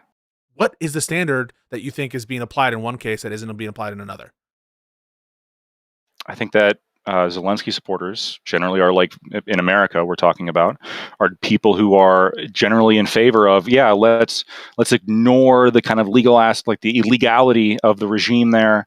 Let's ignore kind of the blatant breaches of international law, the breaches in their own Ukrainian constitution, not only in Zelensky remaining as an illegal president, which he currently is a illegal president, but also ignoring the brazen violations of the constitution in order to get that power structure in place in the first you're place. just repeating the claim. You're All- repeating the claim. All of that. Yeah, I am. Hold on. All of that. They don't care about that, and then they're also in favor. Well, let's just give billions of dollars to this illegal regime. That's intervention. That's prolonging the war. That's spending U.S. money. That's causing casualties. All of that. Yeah, we should do that. And if you don't do that, you're horrible, et cetera, et cetera. But then, right? So the they don't care about the illegality. They don't care about the anti-interventionist kind of point. But then Trump does something, right? Trump launches an operation to take out Maduro, to arrest Maduro. And then all of a sudden, for these specific people, right, it is this is bad. Interventionism is bad. This is illegal. We care so much about the law, international law, blah blah blah. Yeah, I think it's dishonest hand wringing. I think there's a few Twitter users who have been pretty consistent. Actually, I think Drew Pavlo, who is a huge Ukraine supporter, also supports these strikes. I think that he's, I guess, somewhat just to be consistent on clear, that. I've invited Drew Pavlo on the show, He's too and much of a I bitch. told him he could come, and he's not. Yeah, he's too much of a He's bitch. not showing. No, up. I'm just saying, and he will quote based on his snipe and tweets, quote so I tweet. wouldn't. No, he's not consistent at all. He just he has no ideological through line other than flag waving. But go ahead. Yeah. You might have issues with him personally. Maybe you criticize him. That's fine. I have some issues he at with him least as well. business.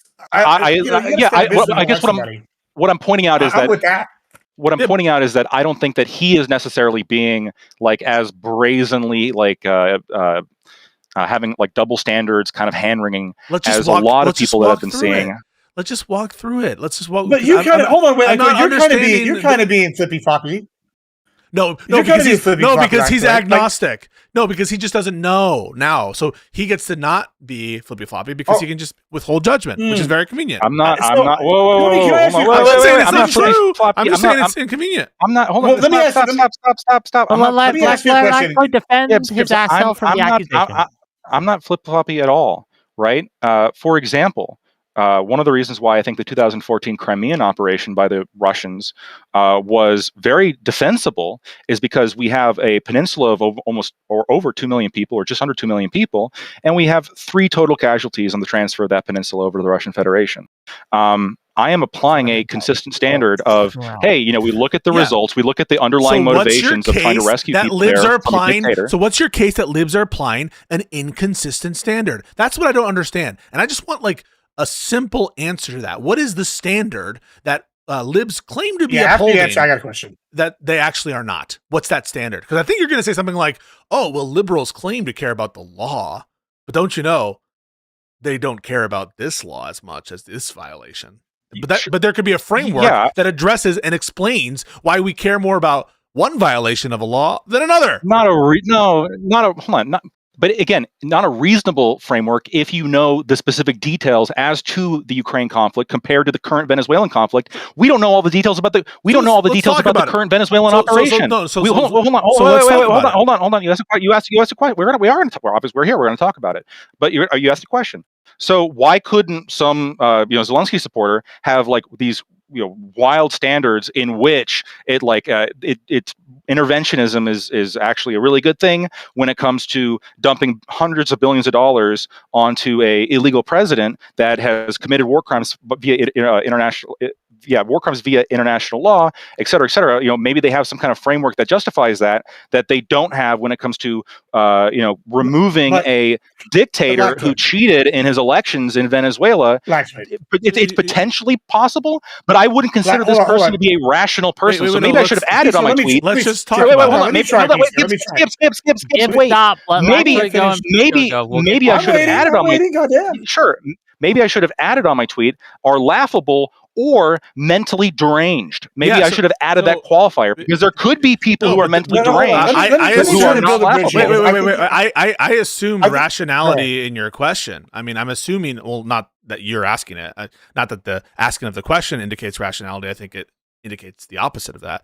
But I'm assuming that in the way you set it up, that the supporters, and by the way, just so people are aware, I'm not saying that I'm not fucking whatever losing sleep over it, but you'll notice that Lactwood is trying to be purposeful with his use of terminology. Zelensky supporters, as opposed to Ukraine supporters. I think that there's a very clear intent to the kind of language he uses in these conversations, and I'm just signaling it. But there is. I am being very clear with my language.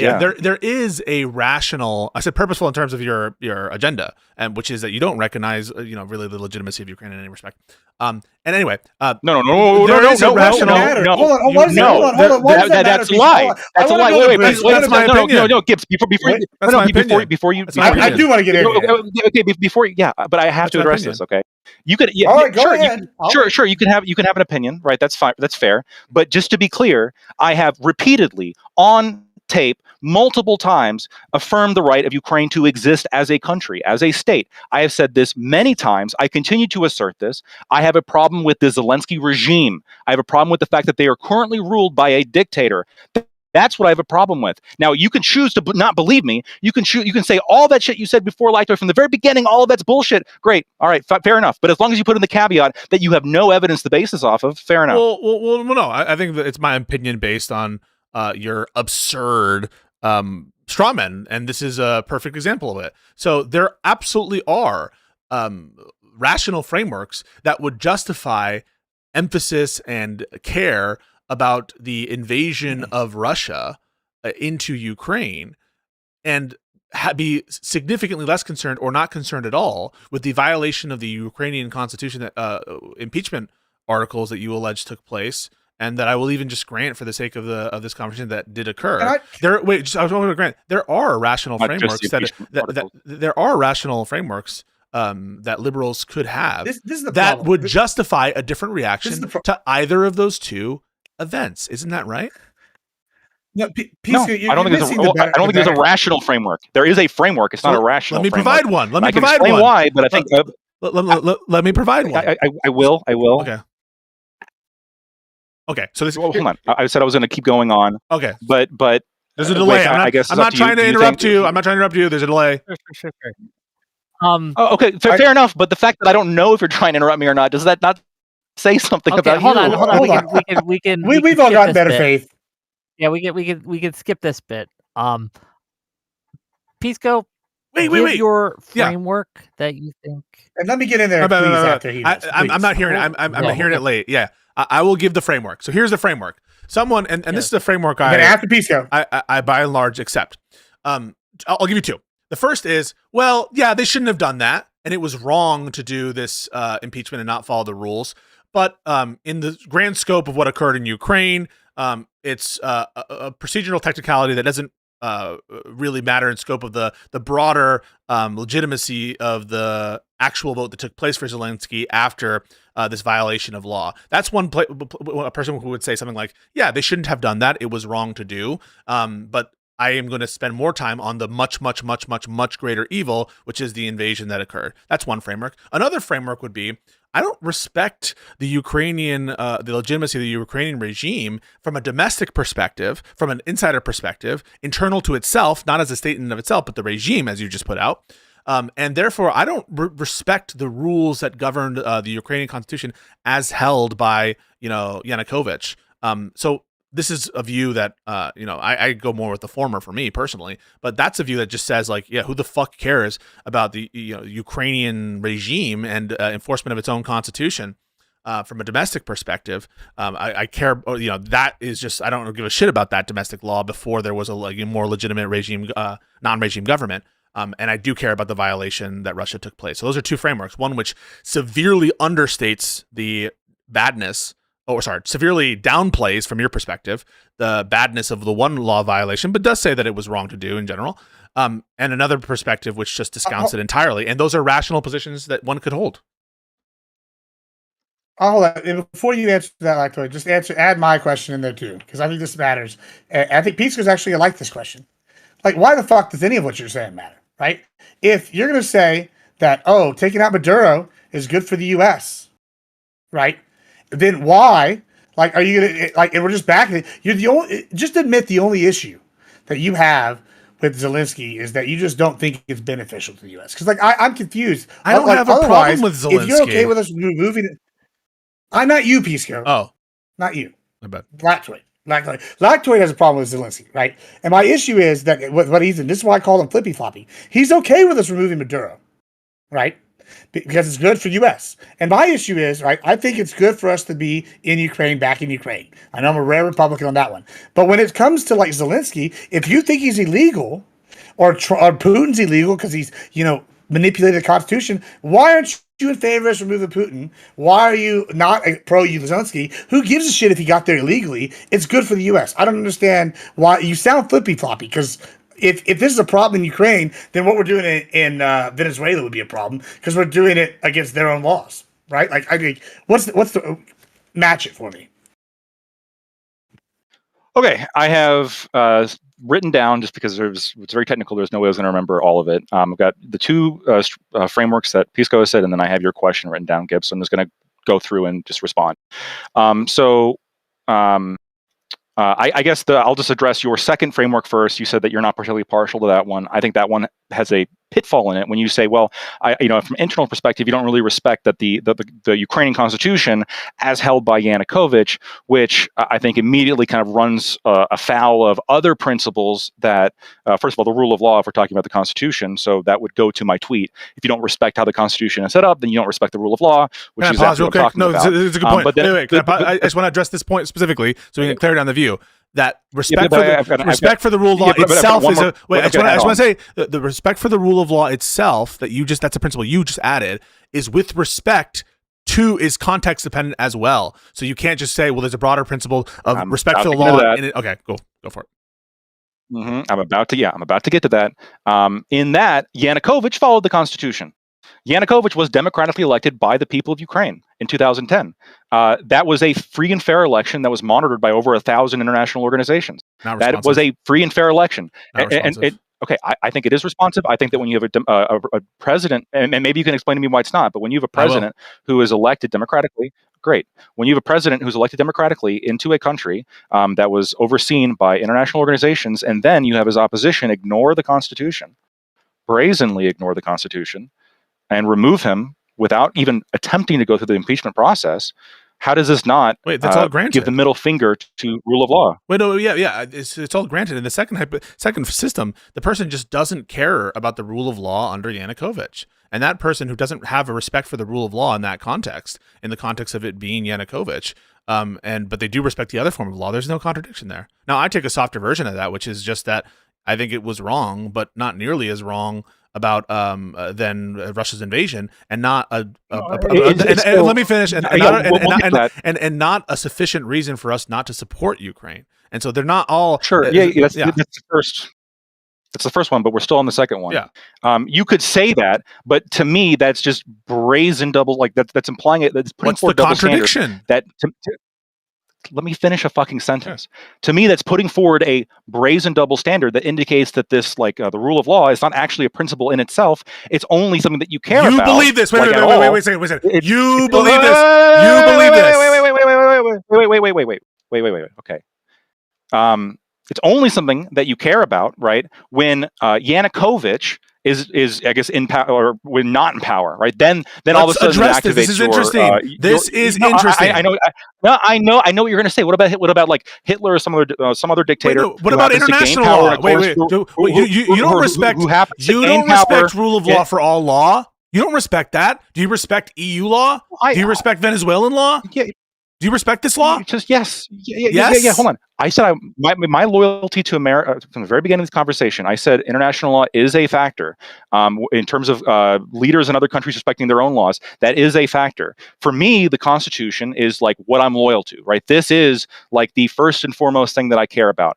If something does run afoul of international law, if something does run afoul of other laws, like I care about that. So I don't care about it nearly to the same extent. So you treat different bodies of law differently, correct? So that's but not based on who's in power. Wait, but why shouldn't it? Why shouldn't part of your decision making? I'll let you know, right? Not in the American context. I'll grant you. In the American context, I think that our institutions, thankfully, though they're being withered, though they're being fucking attacked right now, so far I still have enough faith in them to believe in the project itself.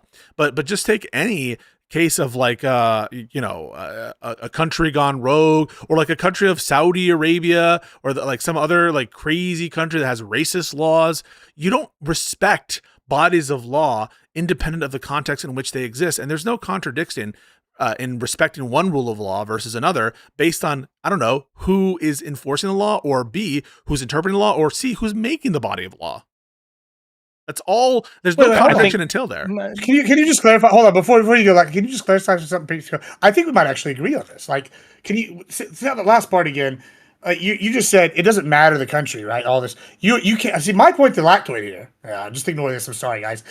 Is the whole point reason I asked that question is I only care about U.S. first. If he's professing U.S. first, obviously fighting the evil empire is the best thing, and Russia's evil. They're our evil empire. Why does it matter what the rule of law is in that country? Because we're doing what we want to do, which is back Zelensky. It doesn't matter if he's illegally elected. So I don't understand what your like conundrum is here, Zachary. Like I think that's kind of what Pisco is saying too. I mean, am I wrong?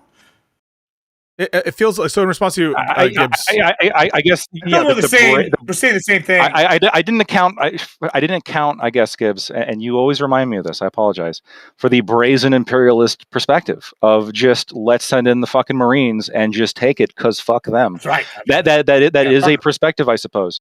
What I'm referring to is, to me, you have this claimed respect for constitutional processes, rule of law, etc., international law, etc., that Zelensky supporters will put forward, especially when they're appealing to these laws to condemn Russia's invasion, when they're condemning the shit that Russia does. No, because there's hang on. So first of all, they're different sets of laws, and they carry with them different kinds necessarily. of moral culpability. Yes, they are. Wait, no, the domestic law of Ukraine and its constitution is a different body of law than. That's why I said international law as well. Okay. Ukraine has violated international law many times since 2014. Yes. So, assuming that you give a shit at all about international law, that would be relevant. Wait, no, but there would be nothing. There would be nothing inconsistent. There would be nothing inconsistent. No. What I'm saying is, there's nothing inconsistent with someone saying, "Yeah, and this would be my position.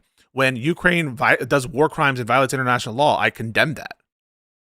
But I still also condemn Russia's invasion." Wait. Is there any contradiction in what I just said? No, right? Hold on. Stop, Gibbs.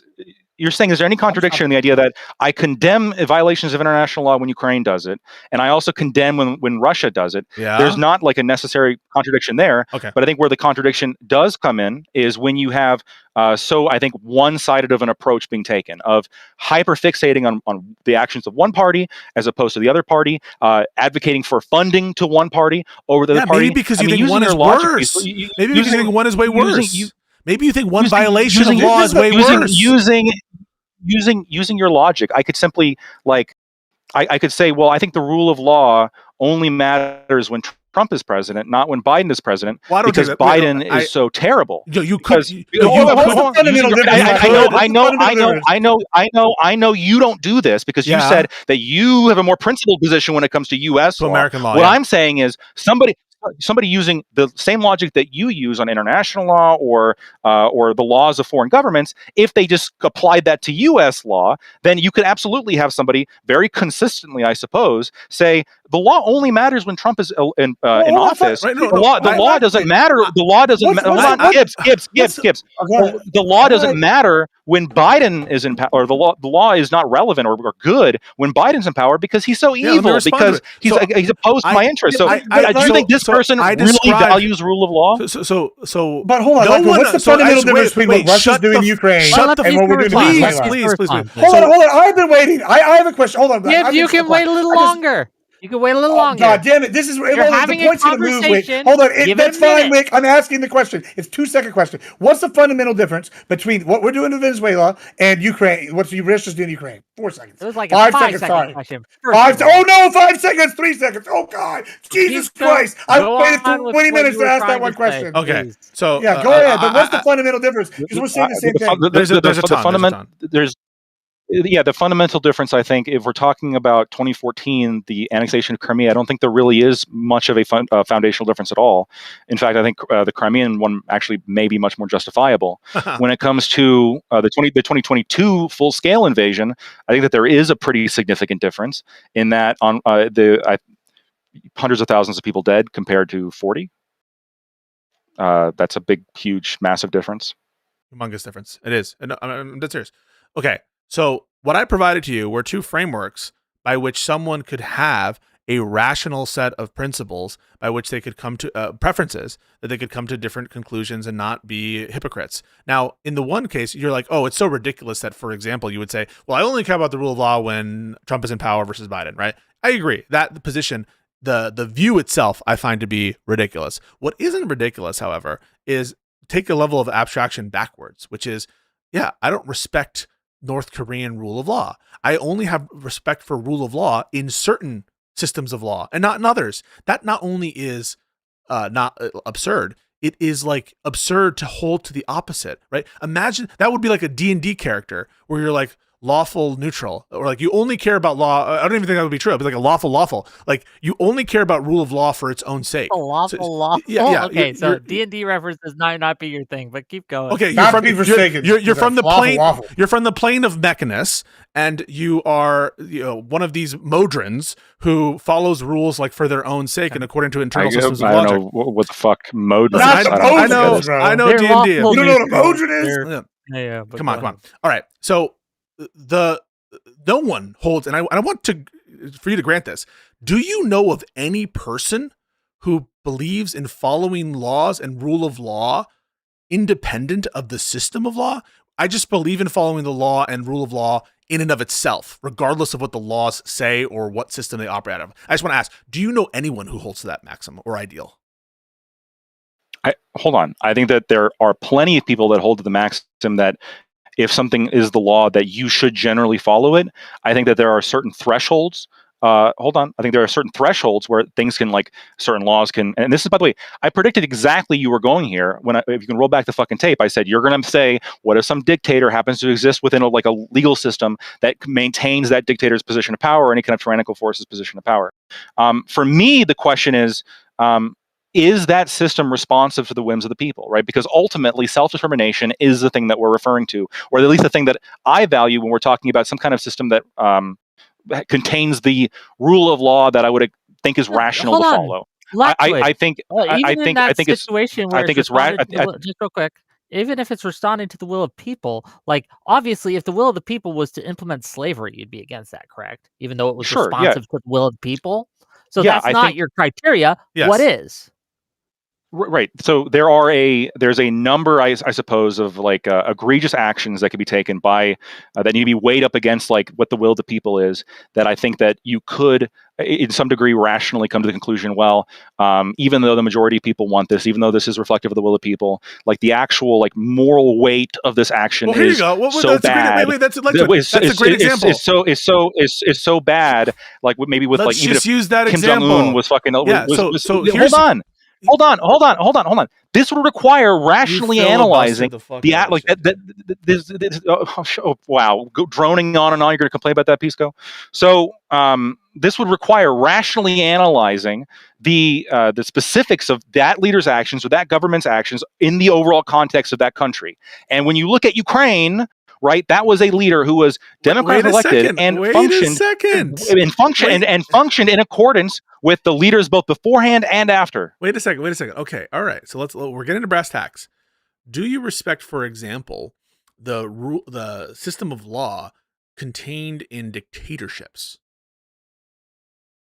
Did you not hear what I just fucking said? Can you answer the question? What the fuck is your problem? Just answer it. I answered this question just a minute ago. You said if you have some authoritarian come up in the context of a law. I'm asking a more simple, clean version of that. I'm asking, do you respect the law from, absolute monarchies and dictatorships? Depends what the law is. The system of law. Right, so you don't know The system of law. The system. Hold on, I'm going to. If it's responsive to the will of the people. I'm going to repeat the answer that Whick seemed to got, which was: is it responsive to the will of the people? This was America's justification for leaving the UK. That? So how would you determine that by getting a sense of what most people wanted to do? Holistic analysis. Wait a second. Wait a second. All right, I'll wait some you more. know where we're going. You know where the fuck we're going. So here's where we're going, right? I'm going to ask you, how would you determine whether something is in accord with the law of the will of the people, such that you would respect it? And if you say anything like, well, based on what the percentage of a majority of the population think generally, then you're going to have a lot of issues in applying this to Ukraine vis-a-vis the respect for the Ukrainian constitution as such, with respect to the impeachment provisions as applied to Yanukovych, and then of course the Maidan itself. I mean, if it's not within the keeping of the will of the people to have Yanukovych in power, why do you respect the rule of law in that case? Hold on. Before you answer, this is the problem I'm having right now. Hold on. No, stop saying hold on. It's been 20 minutes, Lactode. I don't want to be a dick, but I'm jumping in for like 5 seconds here again. You can start counting, but here's the thing. Pisco, you're a real smart individual. I'll give you this credit. Here's the problem you have with Lactode right now. You're being too smart. this is why I keep asking this question. If it's what's best for America, why does it fucking matter? You still haven't answered this, and like I know you've been arguing with Pisco and you haven't gotten to it directly, but Yes. actually everything Pisco's arguing about is kind of invalidated, and it doesn't matter what he's arguing because the whole root of the point is what I'm saying. Pisco could be 100% right, he'd be 100% negative, but it seems like you're being real wishy-washy because you care about the legality of some shit in another country, in one country, but don't give a shit about the legality in another. Yeah, so And do the whole point is you. what's So America do first. you. So do you. I know Pisco. That's No, I know Pisco. do That's my care. point, and I openly care admit about that. But he's not. That's my Yeah, I point. agree. Is why Okay, I'm confused. good point. Actually, Thank you, Gibbs, great assist. Thank you. So, oh my Thank fucking you. god. I appreciate it. So no. Okay, I don't even know how to fucking begin. So you're saying that is it just good for the U.S.? First of all, I disagree that it's good for the U.S. because I think that what we've done is driven Russia into being a gas station for China, which is our main geopolitical enemy. And so we've actually shot ourselves in the foot by taking the antagonistic approach that we've taken to Russia. That's the first analysis. The second analysis is my analysis is not always solely based on what's good for America. That is part of it. But I also care about the concept of rule of law. I also care about the casualty count. These things are things that I do care about.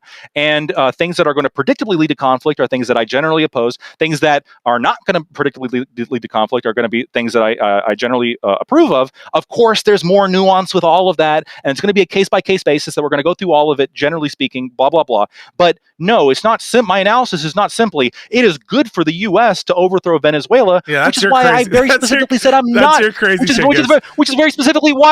is very explicitly why I said I was opposed to the idea of Trump saying, let's just go in there and take the fucking oil. No, I let's just agree with annex this. it. I was saying, what is good for the yes, thank you. What is good for the actual Venezuelan people? Their self-determination. I agree. This is that was Lactoid's position. I agree that didn't land as much, Gibbs. I just want to say, because I think he cares more about than just America. But what's wrong with my position? My position is like something like this. Sure. And you tell me something wrong I'm getting on to address yours now. Wait. Let's just deal with my actual position. I have to leave in like 5 minutes.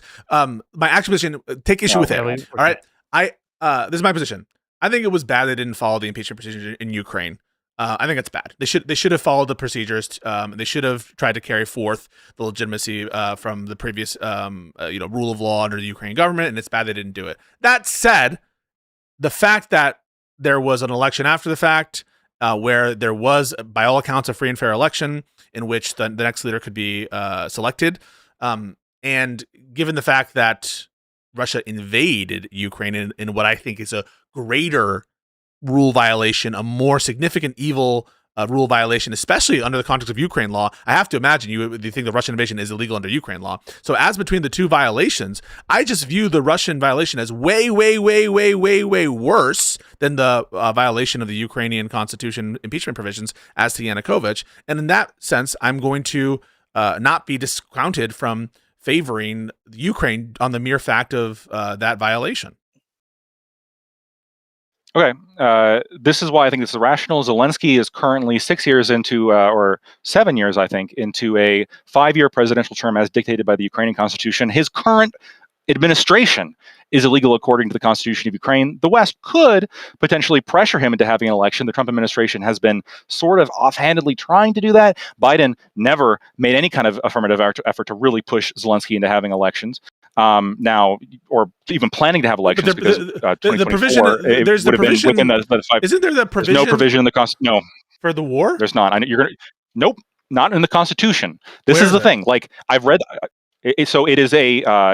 It's there is a like electoral subcommittee that put forward a rule that allows for the suspension of the presidential election in times of war, but this is directly contradicted by the Ukrainian constitution. In the Ukrainian constitution, all laws have to submit to the Ukrainian constitution. If they are incompatible with the Ukrainian constitution, they're not valid laws. And the Ukrainian constitution very specifically sets a 5-year. Or do have you studied the Ukrainian legal issues? What is here? their Supreme Court? So I have I'm not like a Ukrainian lawyer. I have studied the Constitution here, and I've looked at the issues surrounding this. I have not seen any good response as to why this this electoral rule has any kind of authority over the Constitution. I've never seen anybody even attempt to justify it. Very much like with Euromaidan, I'm not a Ukrainian lawyer with that, but haven't seen any attempt to justify, like from a legal perspective, as to why they were able to remove a democratically elected leader in circumvention of the Constitution. Well, no, but that I grant. Wait. But that I grant. But the thing is, that I grant. But did you hear the rationale there? First off, I do want to say this site says the Constitution prohibits the holding of parliamentary elections during martial law. Is there a separate presidential election? Parliamentary elections. Yeah, okay. Nope. There's nothing about presidential elections. It's specifically parliamentary. And I agree. And the parliament the Burkina Rada does not have to have elections. True. Okay. And the electoral code says it prohibits holding any. This is what some site is saying. Any elections during martial law or state of emergency in the whole country or in parts of it. Is your contention that the electoral code is invalid under Ukrainian law? Yes. Okay. I have to read into it. Yes. But let's just grant it for the purpose of the discussion. Yeah, let's say that he's a dictator. Suppose that he's a dictator. But suppose that you agree Putin's already a dictator, right? Also a dictator. Fair. And I think there are differences. I think that with Putin, I think it's fair to say he's a highly oligarchic president. I think that his polling that he had from Western sources, like, and also anti-Russian sources like the Levada Center, consistently put Putin's polling. Come on, let me finish. Consistently puts like Putin's polling in line with the election results that he gets. Right, he is an overwhelmingly popular president. This is actually one of the main differences between him and Maduro, which is why I think the ousting of Maduro is so much more justified than when it comes to Vladimir Putin. Okay. What happens to his political opposition? Well, Lachwood, do you remember when he switched to prime minister for like 4 years, then switched back? Poison. I don't think he's good. I don't think he's good. I think that Zelensky is worse. I think that unlike Zelensky, what about President Xi? I think Xi a dictator. I think. Hold on. I think Zelensky is worse than Putin. I think, unlike Putin, he has circumvented the Constitution in order to stay in power longer than his term dictates that he is allowed to. He has passed. Putin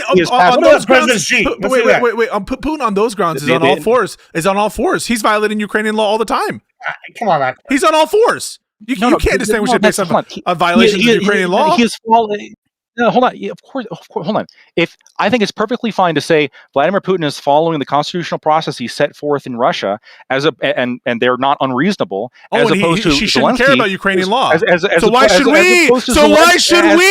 So why should we care about Ukrainian law? Because we're giving them a fuck ton of money, and we should probably care about how the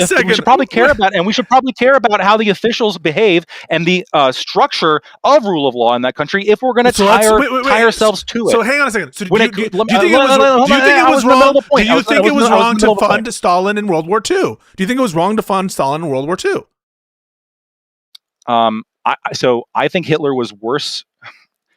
You know what? To some degree, that's a really tough question, actually. Because in some regards, we set up the Soviet Union, which was an evil empire. We set that up to do horrendous shit following the Iron Curtain and all of that. And maybe they wouldn't have had the ability to do that if we didn't fund them. But on the other hand, if Hitler did win, I mean, it's a really tough question. I think that what I'm trying to say is there can be good cases for supporting dictatorships over others, even assuming that he's a dictator. I understand, but what's happening is there's like so much more shit to this because I've had plenty of this conversation. Yes, you're putting forward objections. I understand. So far I've heard all these objections, right?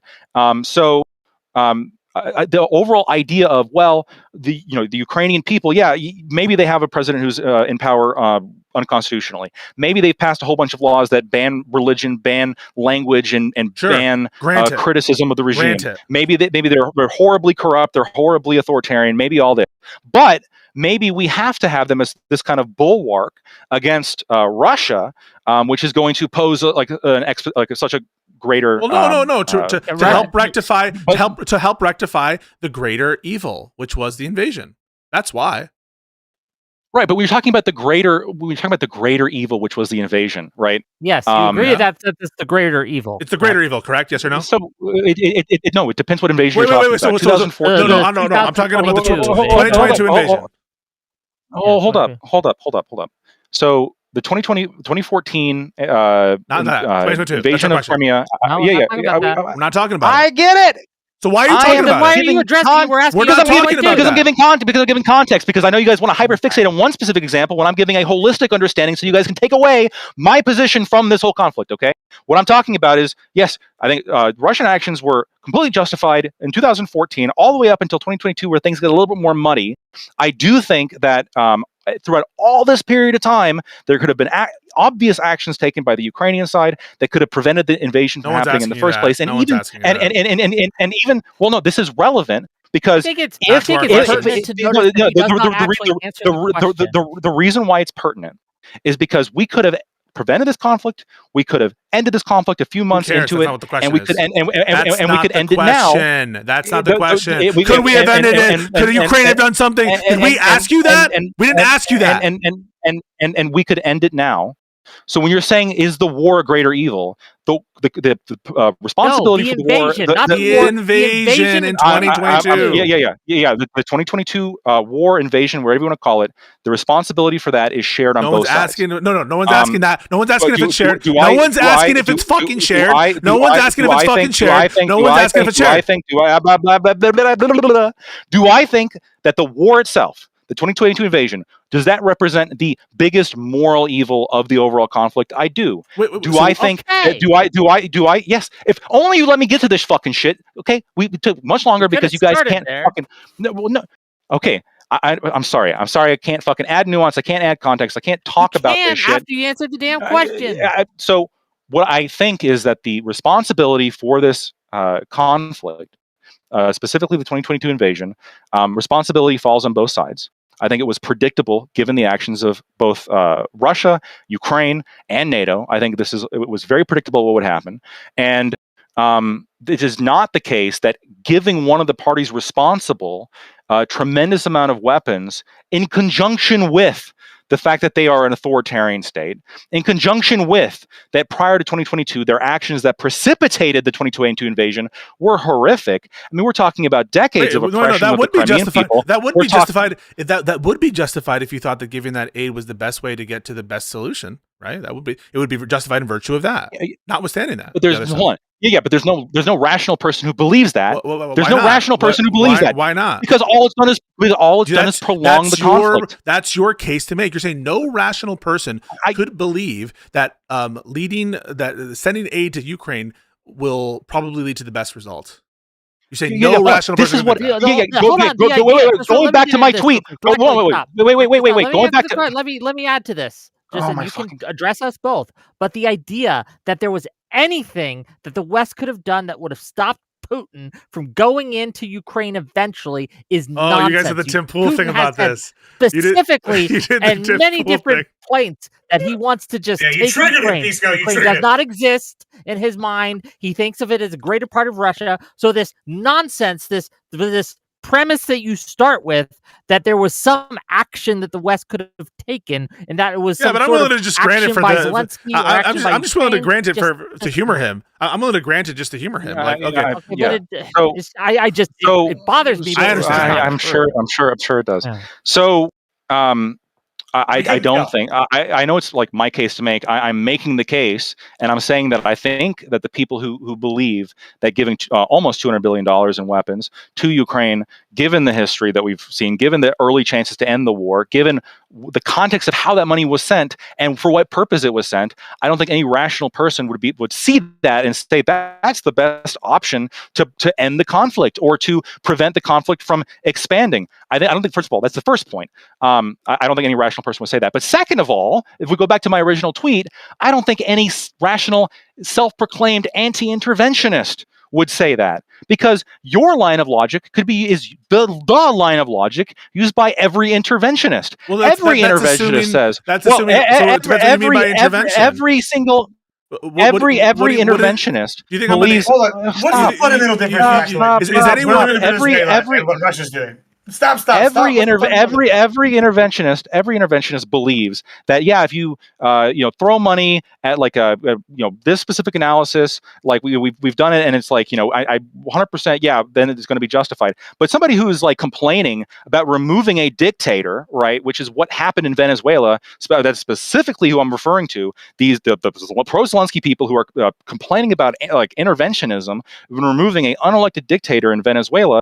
They are being irrational if they're true anti-interventionists. No. Otherwise, they're just interventionists. So let's talk about it. One, find me the person who is maybe they exist. They probably do exist. Some people who are like against intervention, by which we mean taking any action whatsoever in any conflict. Is that how we're defining interventionism? No. That's not what I said. Oh no, that's not what I said. Okay, so what do you mean by intervention? Anti-interventionism. What I'm saying is that if you take the anti-interventionalist position with what do you mean by the word, dude? Holy fuck! Are you fucking stupid? I asked you a question of semantics. Bro. What do you mean by anti-interventionist? Yeah. The U.S. getting involved in other countries worldwide, like in some kind of coercive manner. In some kind of coercive manner. I would assume so. Okay, so that's generally people are referring to with interventionism. Is sending military aid coercive?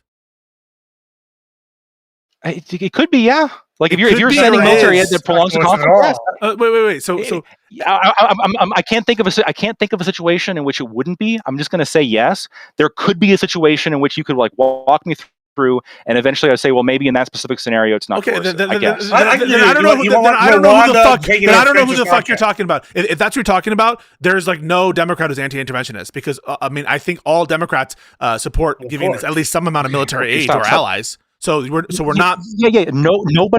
Nobody in the world is 100% anti-interventionist. Okay, maybe people who have like I don't even think Scott is like 100% anti-interventionist. Like maybe you find the North Sentinel Islands. They're anti-interventionist. Okay, you know what, Gibbs? I will take the L on that.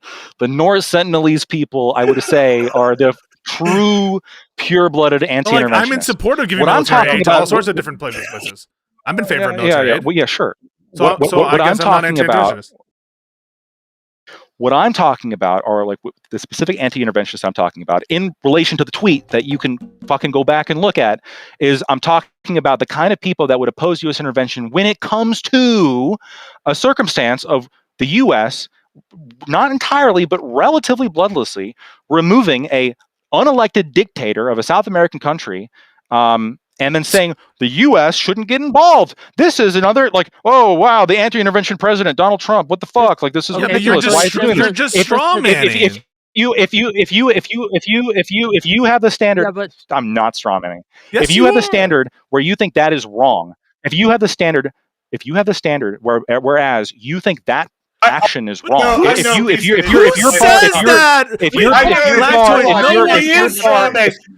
straw man. Lactoid, no one says that. No one says Lactoid. Lactoid. No one says we're against this. No one says we're against intervention because we are against getting rid of dictators from South America who violate their own laws. No one gives that rationale. That's why it's a straw man. I'm not. Jesus fucking Christ, Pisco. Just, I swear to God. Okay, can I say the word autistic? Swear to me. I can still say that, right? Swear to me. Okay. So first of all, Whick, thank you so much. The people. I've been laughing the whole time. Thank you so much, Whick. I appreciate it. You're welcome. The people who have a threshold for intervention. Okay, these people have a threshold because everybody has somewhere. Okay, but if you have somebody whose threshold, right, is it is wrong for the president of the United States to go in and remove an unelected dictator, relatively bloodlessly. Which is what happened objectively. Okay, if you think that's wrong, but your standard of intervention is not higher, which is almost $200 billion to a authoritarian criminal regime to continue, which could have ended a long time ago and could end now, to continue a incredibly, probably, I think, the bloodiest conflict right now in the world. I think that there's only two examples. There's only two explanations here. The first explanation is Donald Trump did it, and your view on rule of law and intervention is totally different because the leader, who currently is the leader of the United States, or 2, you are irrational. Those are the only 2 explanations in my understanding. Okay, There's nobody with just real quick. I need to address this. It's the why we think doing it that matters. Correct. I can't speak for Pisco. Even with right? the why. I can't speak for anyone else. But the reason I oppose removing Maduro not is that it was done, but how it was done. And why? In the case of Ukraine, we went through Congress, we passed bills, we got the consent of the governed in order to do this. In the case of Maduro, we did not. So And wait. That person. difference. So real quick, I will directly get to what How Whick is just that brought up. inconsistent? Yeah, no, it's not How inconsistent is at all. that a hypocrite? You would have to grant that, right? So let's just deal with Wick's question right now, Lactoid. That for You a have person, to grant that that's entirely consistent. for correct? a person who takes the view that what differentiates them, at least one respect which differentiates, is legality, and they take the view that this is illegal and Ukraine is legal, that would be a rational distinction, right? If we look at that in isolation, but I think that's ignoring the flagrant violations of law committed by the country that you're sending money to. I don't think that can be I'm not ignored. talking about Let's say other I only countries' care about laws, I'm U.S. talking law. U.S. law. Yeah, In yeah, the U.S. person- law, yeah. I Yeah, yeah. believe it's unconstitutional. Sure. To give, So- hold on, let me finish. To remove Maduro. In the case of how we handled Ukraine, we had done nothing that is against U.S. law. We went through Congress, we passed That's bills, principled, we right? got the consent of the governed, and we took care of it. We did Sure. not do that in Maduro. That's the difference. That's why I oppose one, and I'm okay with the other. Okay. So entirely to address consistent. Those Correct? people aren't irrational and not just Hold on. I hate Yeah. Trump, right? So hold on. Yeah. To address specifically what you're saying, Wick, if you're talking about people who are hyper fixated on simply U.S. law, like they don't really care about the rule of law generally, I guess, across the world, that's not part of their calculation. But if you're taking somebody who has like a sole interest in U.S. law and simultaneously believes that the kidnapping, abduction of Maduro was illegal and sending money to Ukraine was not illegal, then if these 2 parameters are met, then it would be consistent for this person to support the Ukraine intervention and oppose the Venezuela intervention. But then you would have to admit, Wick, if this is like the shining city on the hill for you, you would have to admit then that if, let's say, the courts ruled on this and they ruled it was legal, No, he wouldn't. right? That what Trump did, what Trump did, then would you then support Trump's actions when it comes to intervening in Venezuela? No, that's a question. No, sorry. Well, let him answer. He's an adult. No, wait. The question was not for you. No, I know, but you just made an accusation. The question was not for you. No. You made a question to Wick, and it started as an accusation. You would have to, and then it turned into a question because you realized he wouldn't be necessarily bound to take one view just because he had a different, like a dispositive view on the legality. By the way, he's not even necessarily bound by the Supreme Court's determination as to legality. I take the view that a lot of the Supreme Court decisions that have been made have been wrongly decided. And so there's nothing that would force him to either A, accept the determination of the U.S. Supreme Court on his view of what the law is, or B, not come to the same conclusion, notwithstanding the legal argument being decisively won. Hold on, before y'all move on, because y'all are both lawyers, so y'all can answer this quick question from Papa Gibbs, because I'm, as Pisco said earlier, I'm a drunk, dumbass rancher. I'm real stupid. I don't understand these things, and so let me just ask you 2 super highly intelligent lawyers this quick question: what is the highest legal standard for defining and describing a law? Is it what is that? If someone rules on something, who is the top? Who is the expert? Can you tell me? Lactoid TV on Twitch, Twitter, and YouTube. Yeah. Well, that's good. That was good sales pitch. Pisco, you missed your opportunity. That wasn't even what I was going to do. That was a great answer. You're saying, how can I disagree with the Supreme Court? Is that what you're going to? How can you disagree about the Supreme Court? Because they're the Supreme. No, Pisco, I was trying to give you. No, Pisco, Lactoid picked up on. I was trying to give you a sales pitch, but I guess it's the Supreme Court. If we're going to be a serious answer, right? It is. How do you disagree with the Supreme Court? Tell me. I mean, people do it all the time. I'm done. This is not being a dick. How do you do it? Explain. it's kind of hard. Well, I It's know like, how you do it. Like, what is your hold on? What is hold on? I guess let me try a better yeah, question. Let me be, like I just what is have your opinions justification. and thoughts. So I, What- I, can't, like, okay. I can't explain So, why like, thought, no, how I got- thoughts I come got- to my I got head. your lawyer. Maybe that's like something that's not intuitive for you. That No, like I got thoughts it. I got emerge. it. I got it, Pisco. Yeah. Sure. I've never had a thought. I've never had a thought ever. I just repeat, regurgitate. That's Well, all I I'm do. just trying to I understand guess your my question. better question How is, do you disagree? I mean, like I don't All know right, how good. to explain I'm how gonna to re-ask think. you. I'm gonna re-ask you. Okay. Let me re-ask it. I know. Okay. So my question is, I guess, let me like, all right. So we all agree that the Supreme Court is, I guess Lactoid doesn't. He agrees he is, but the rest of us, we agree the Supreme Court is the highest interpretation of law in the land. And so your argument is you disagree with several of these. Like, what is your justification and what is your merits for being like, hey, I know more than the highest law in the land, and why am I right? Like, how do you like vindicate Well, I'll that? give you an answer. There are some decisions that can Thank be you. made where I am capable of reading the law. I'm not a lawyer, but I'm capable of plain text readings. Like, for Sure. example, if suddenly the Supreme Court decided that slavery was legal and that the 14th Amendment allowed slavery, you'd be like, well, wait, no, that's obviously not 13. true. And it would be evidence that the Supreme Court is a tool of the regime, that they are no longer going off of actual legal reasoning and that they're just deciding things based on their things. So if enough evidence piles up that a Supreme Court is not following the law as written, then yes, I can absolutely make a judgment and determine, hey, Can you give me an example of this is that? illegitive. Just like Yeah, not a I'll gotcha. give you an example. right? Yeah. Already. So in the 1850s, No, actually. not you. No, I want to give you one. No, I want to give you one. No, I have a good one. I know you do. I know you do. I have a good one. I have a really good one. Just wait 10 seconds. I have a really good one. I have a Just really good wait 10 one. seconds. Wait 10 seconds. Yeah, I know you do. I'm sure you do. Let Pisco go.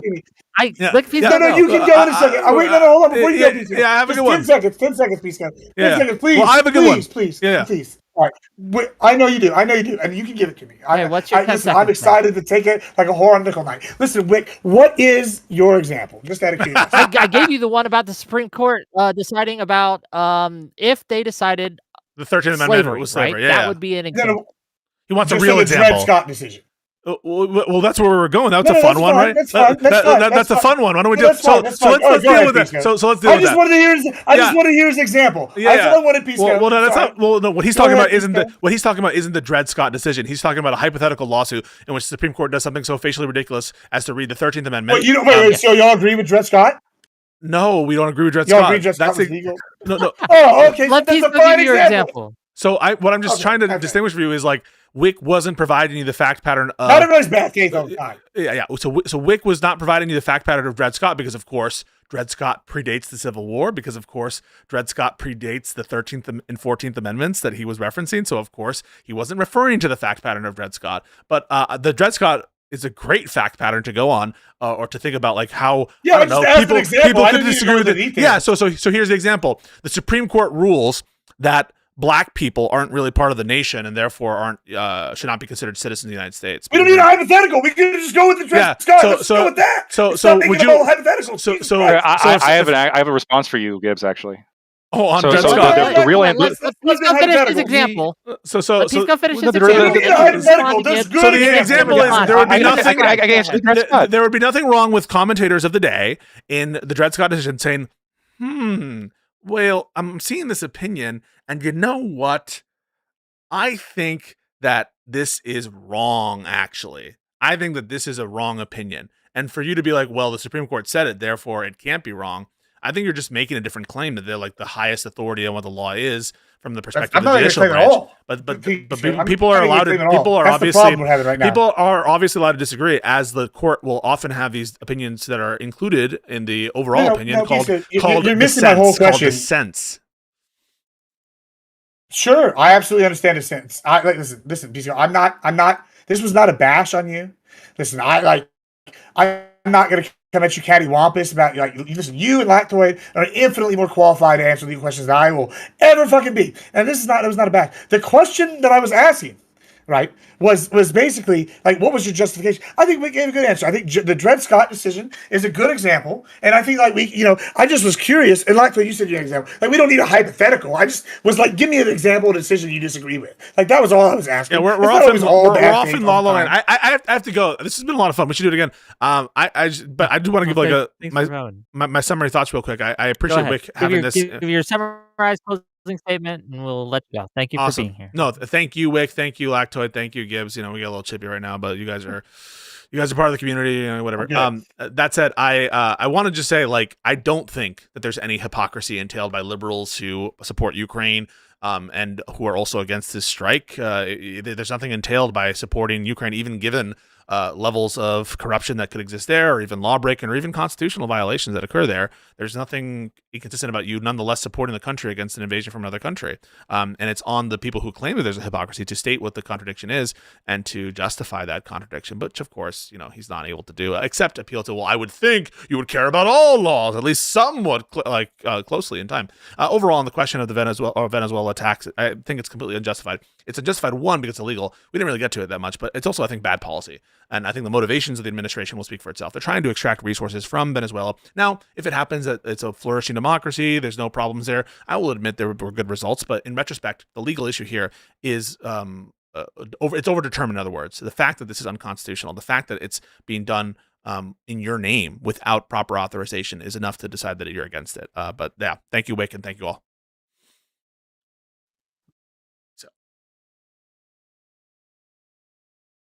All right, folks, I'm done. Seriously. These fucking people have issues, man. Oof. That said, platformer of fascism. Thank you guys so much for the likes and the comments and the upvotes. Means the world to me. CTV! Yo, CTV, when are we going to chat again? Because we've not hung out in a while. Like a chill sesh. Hit me up. All right, I gotta go. Love you guys.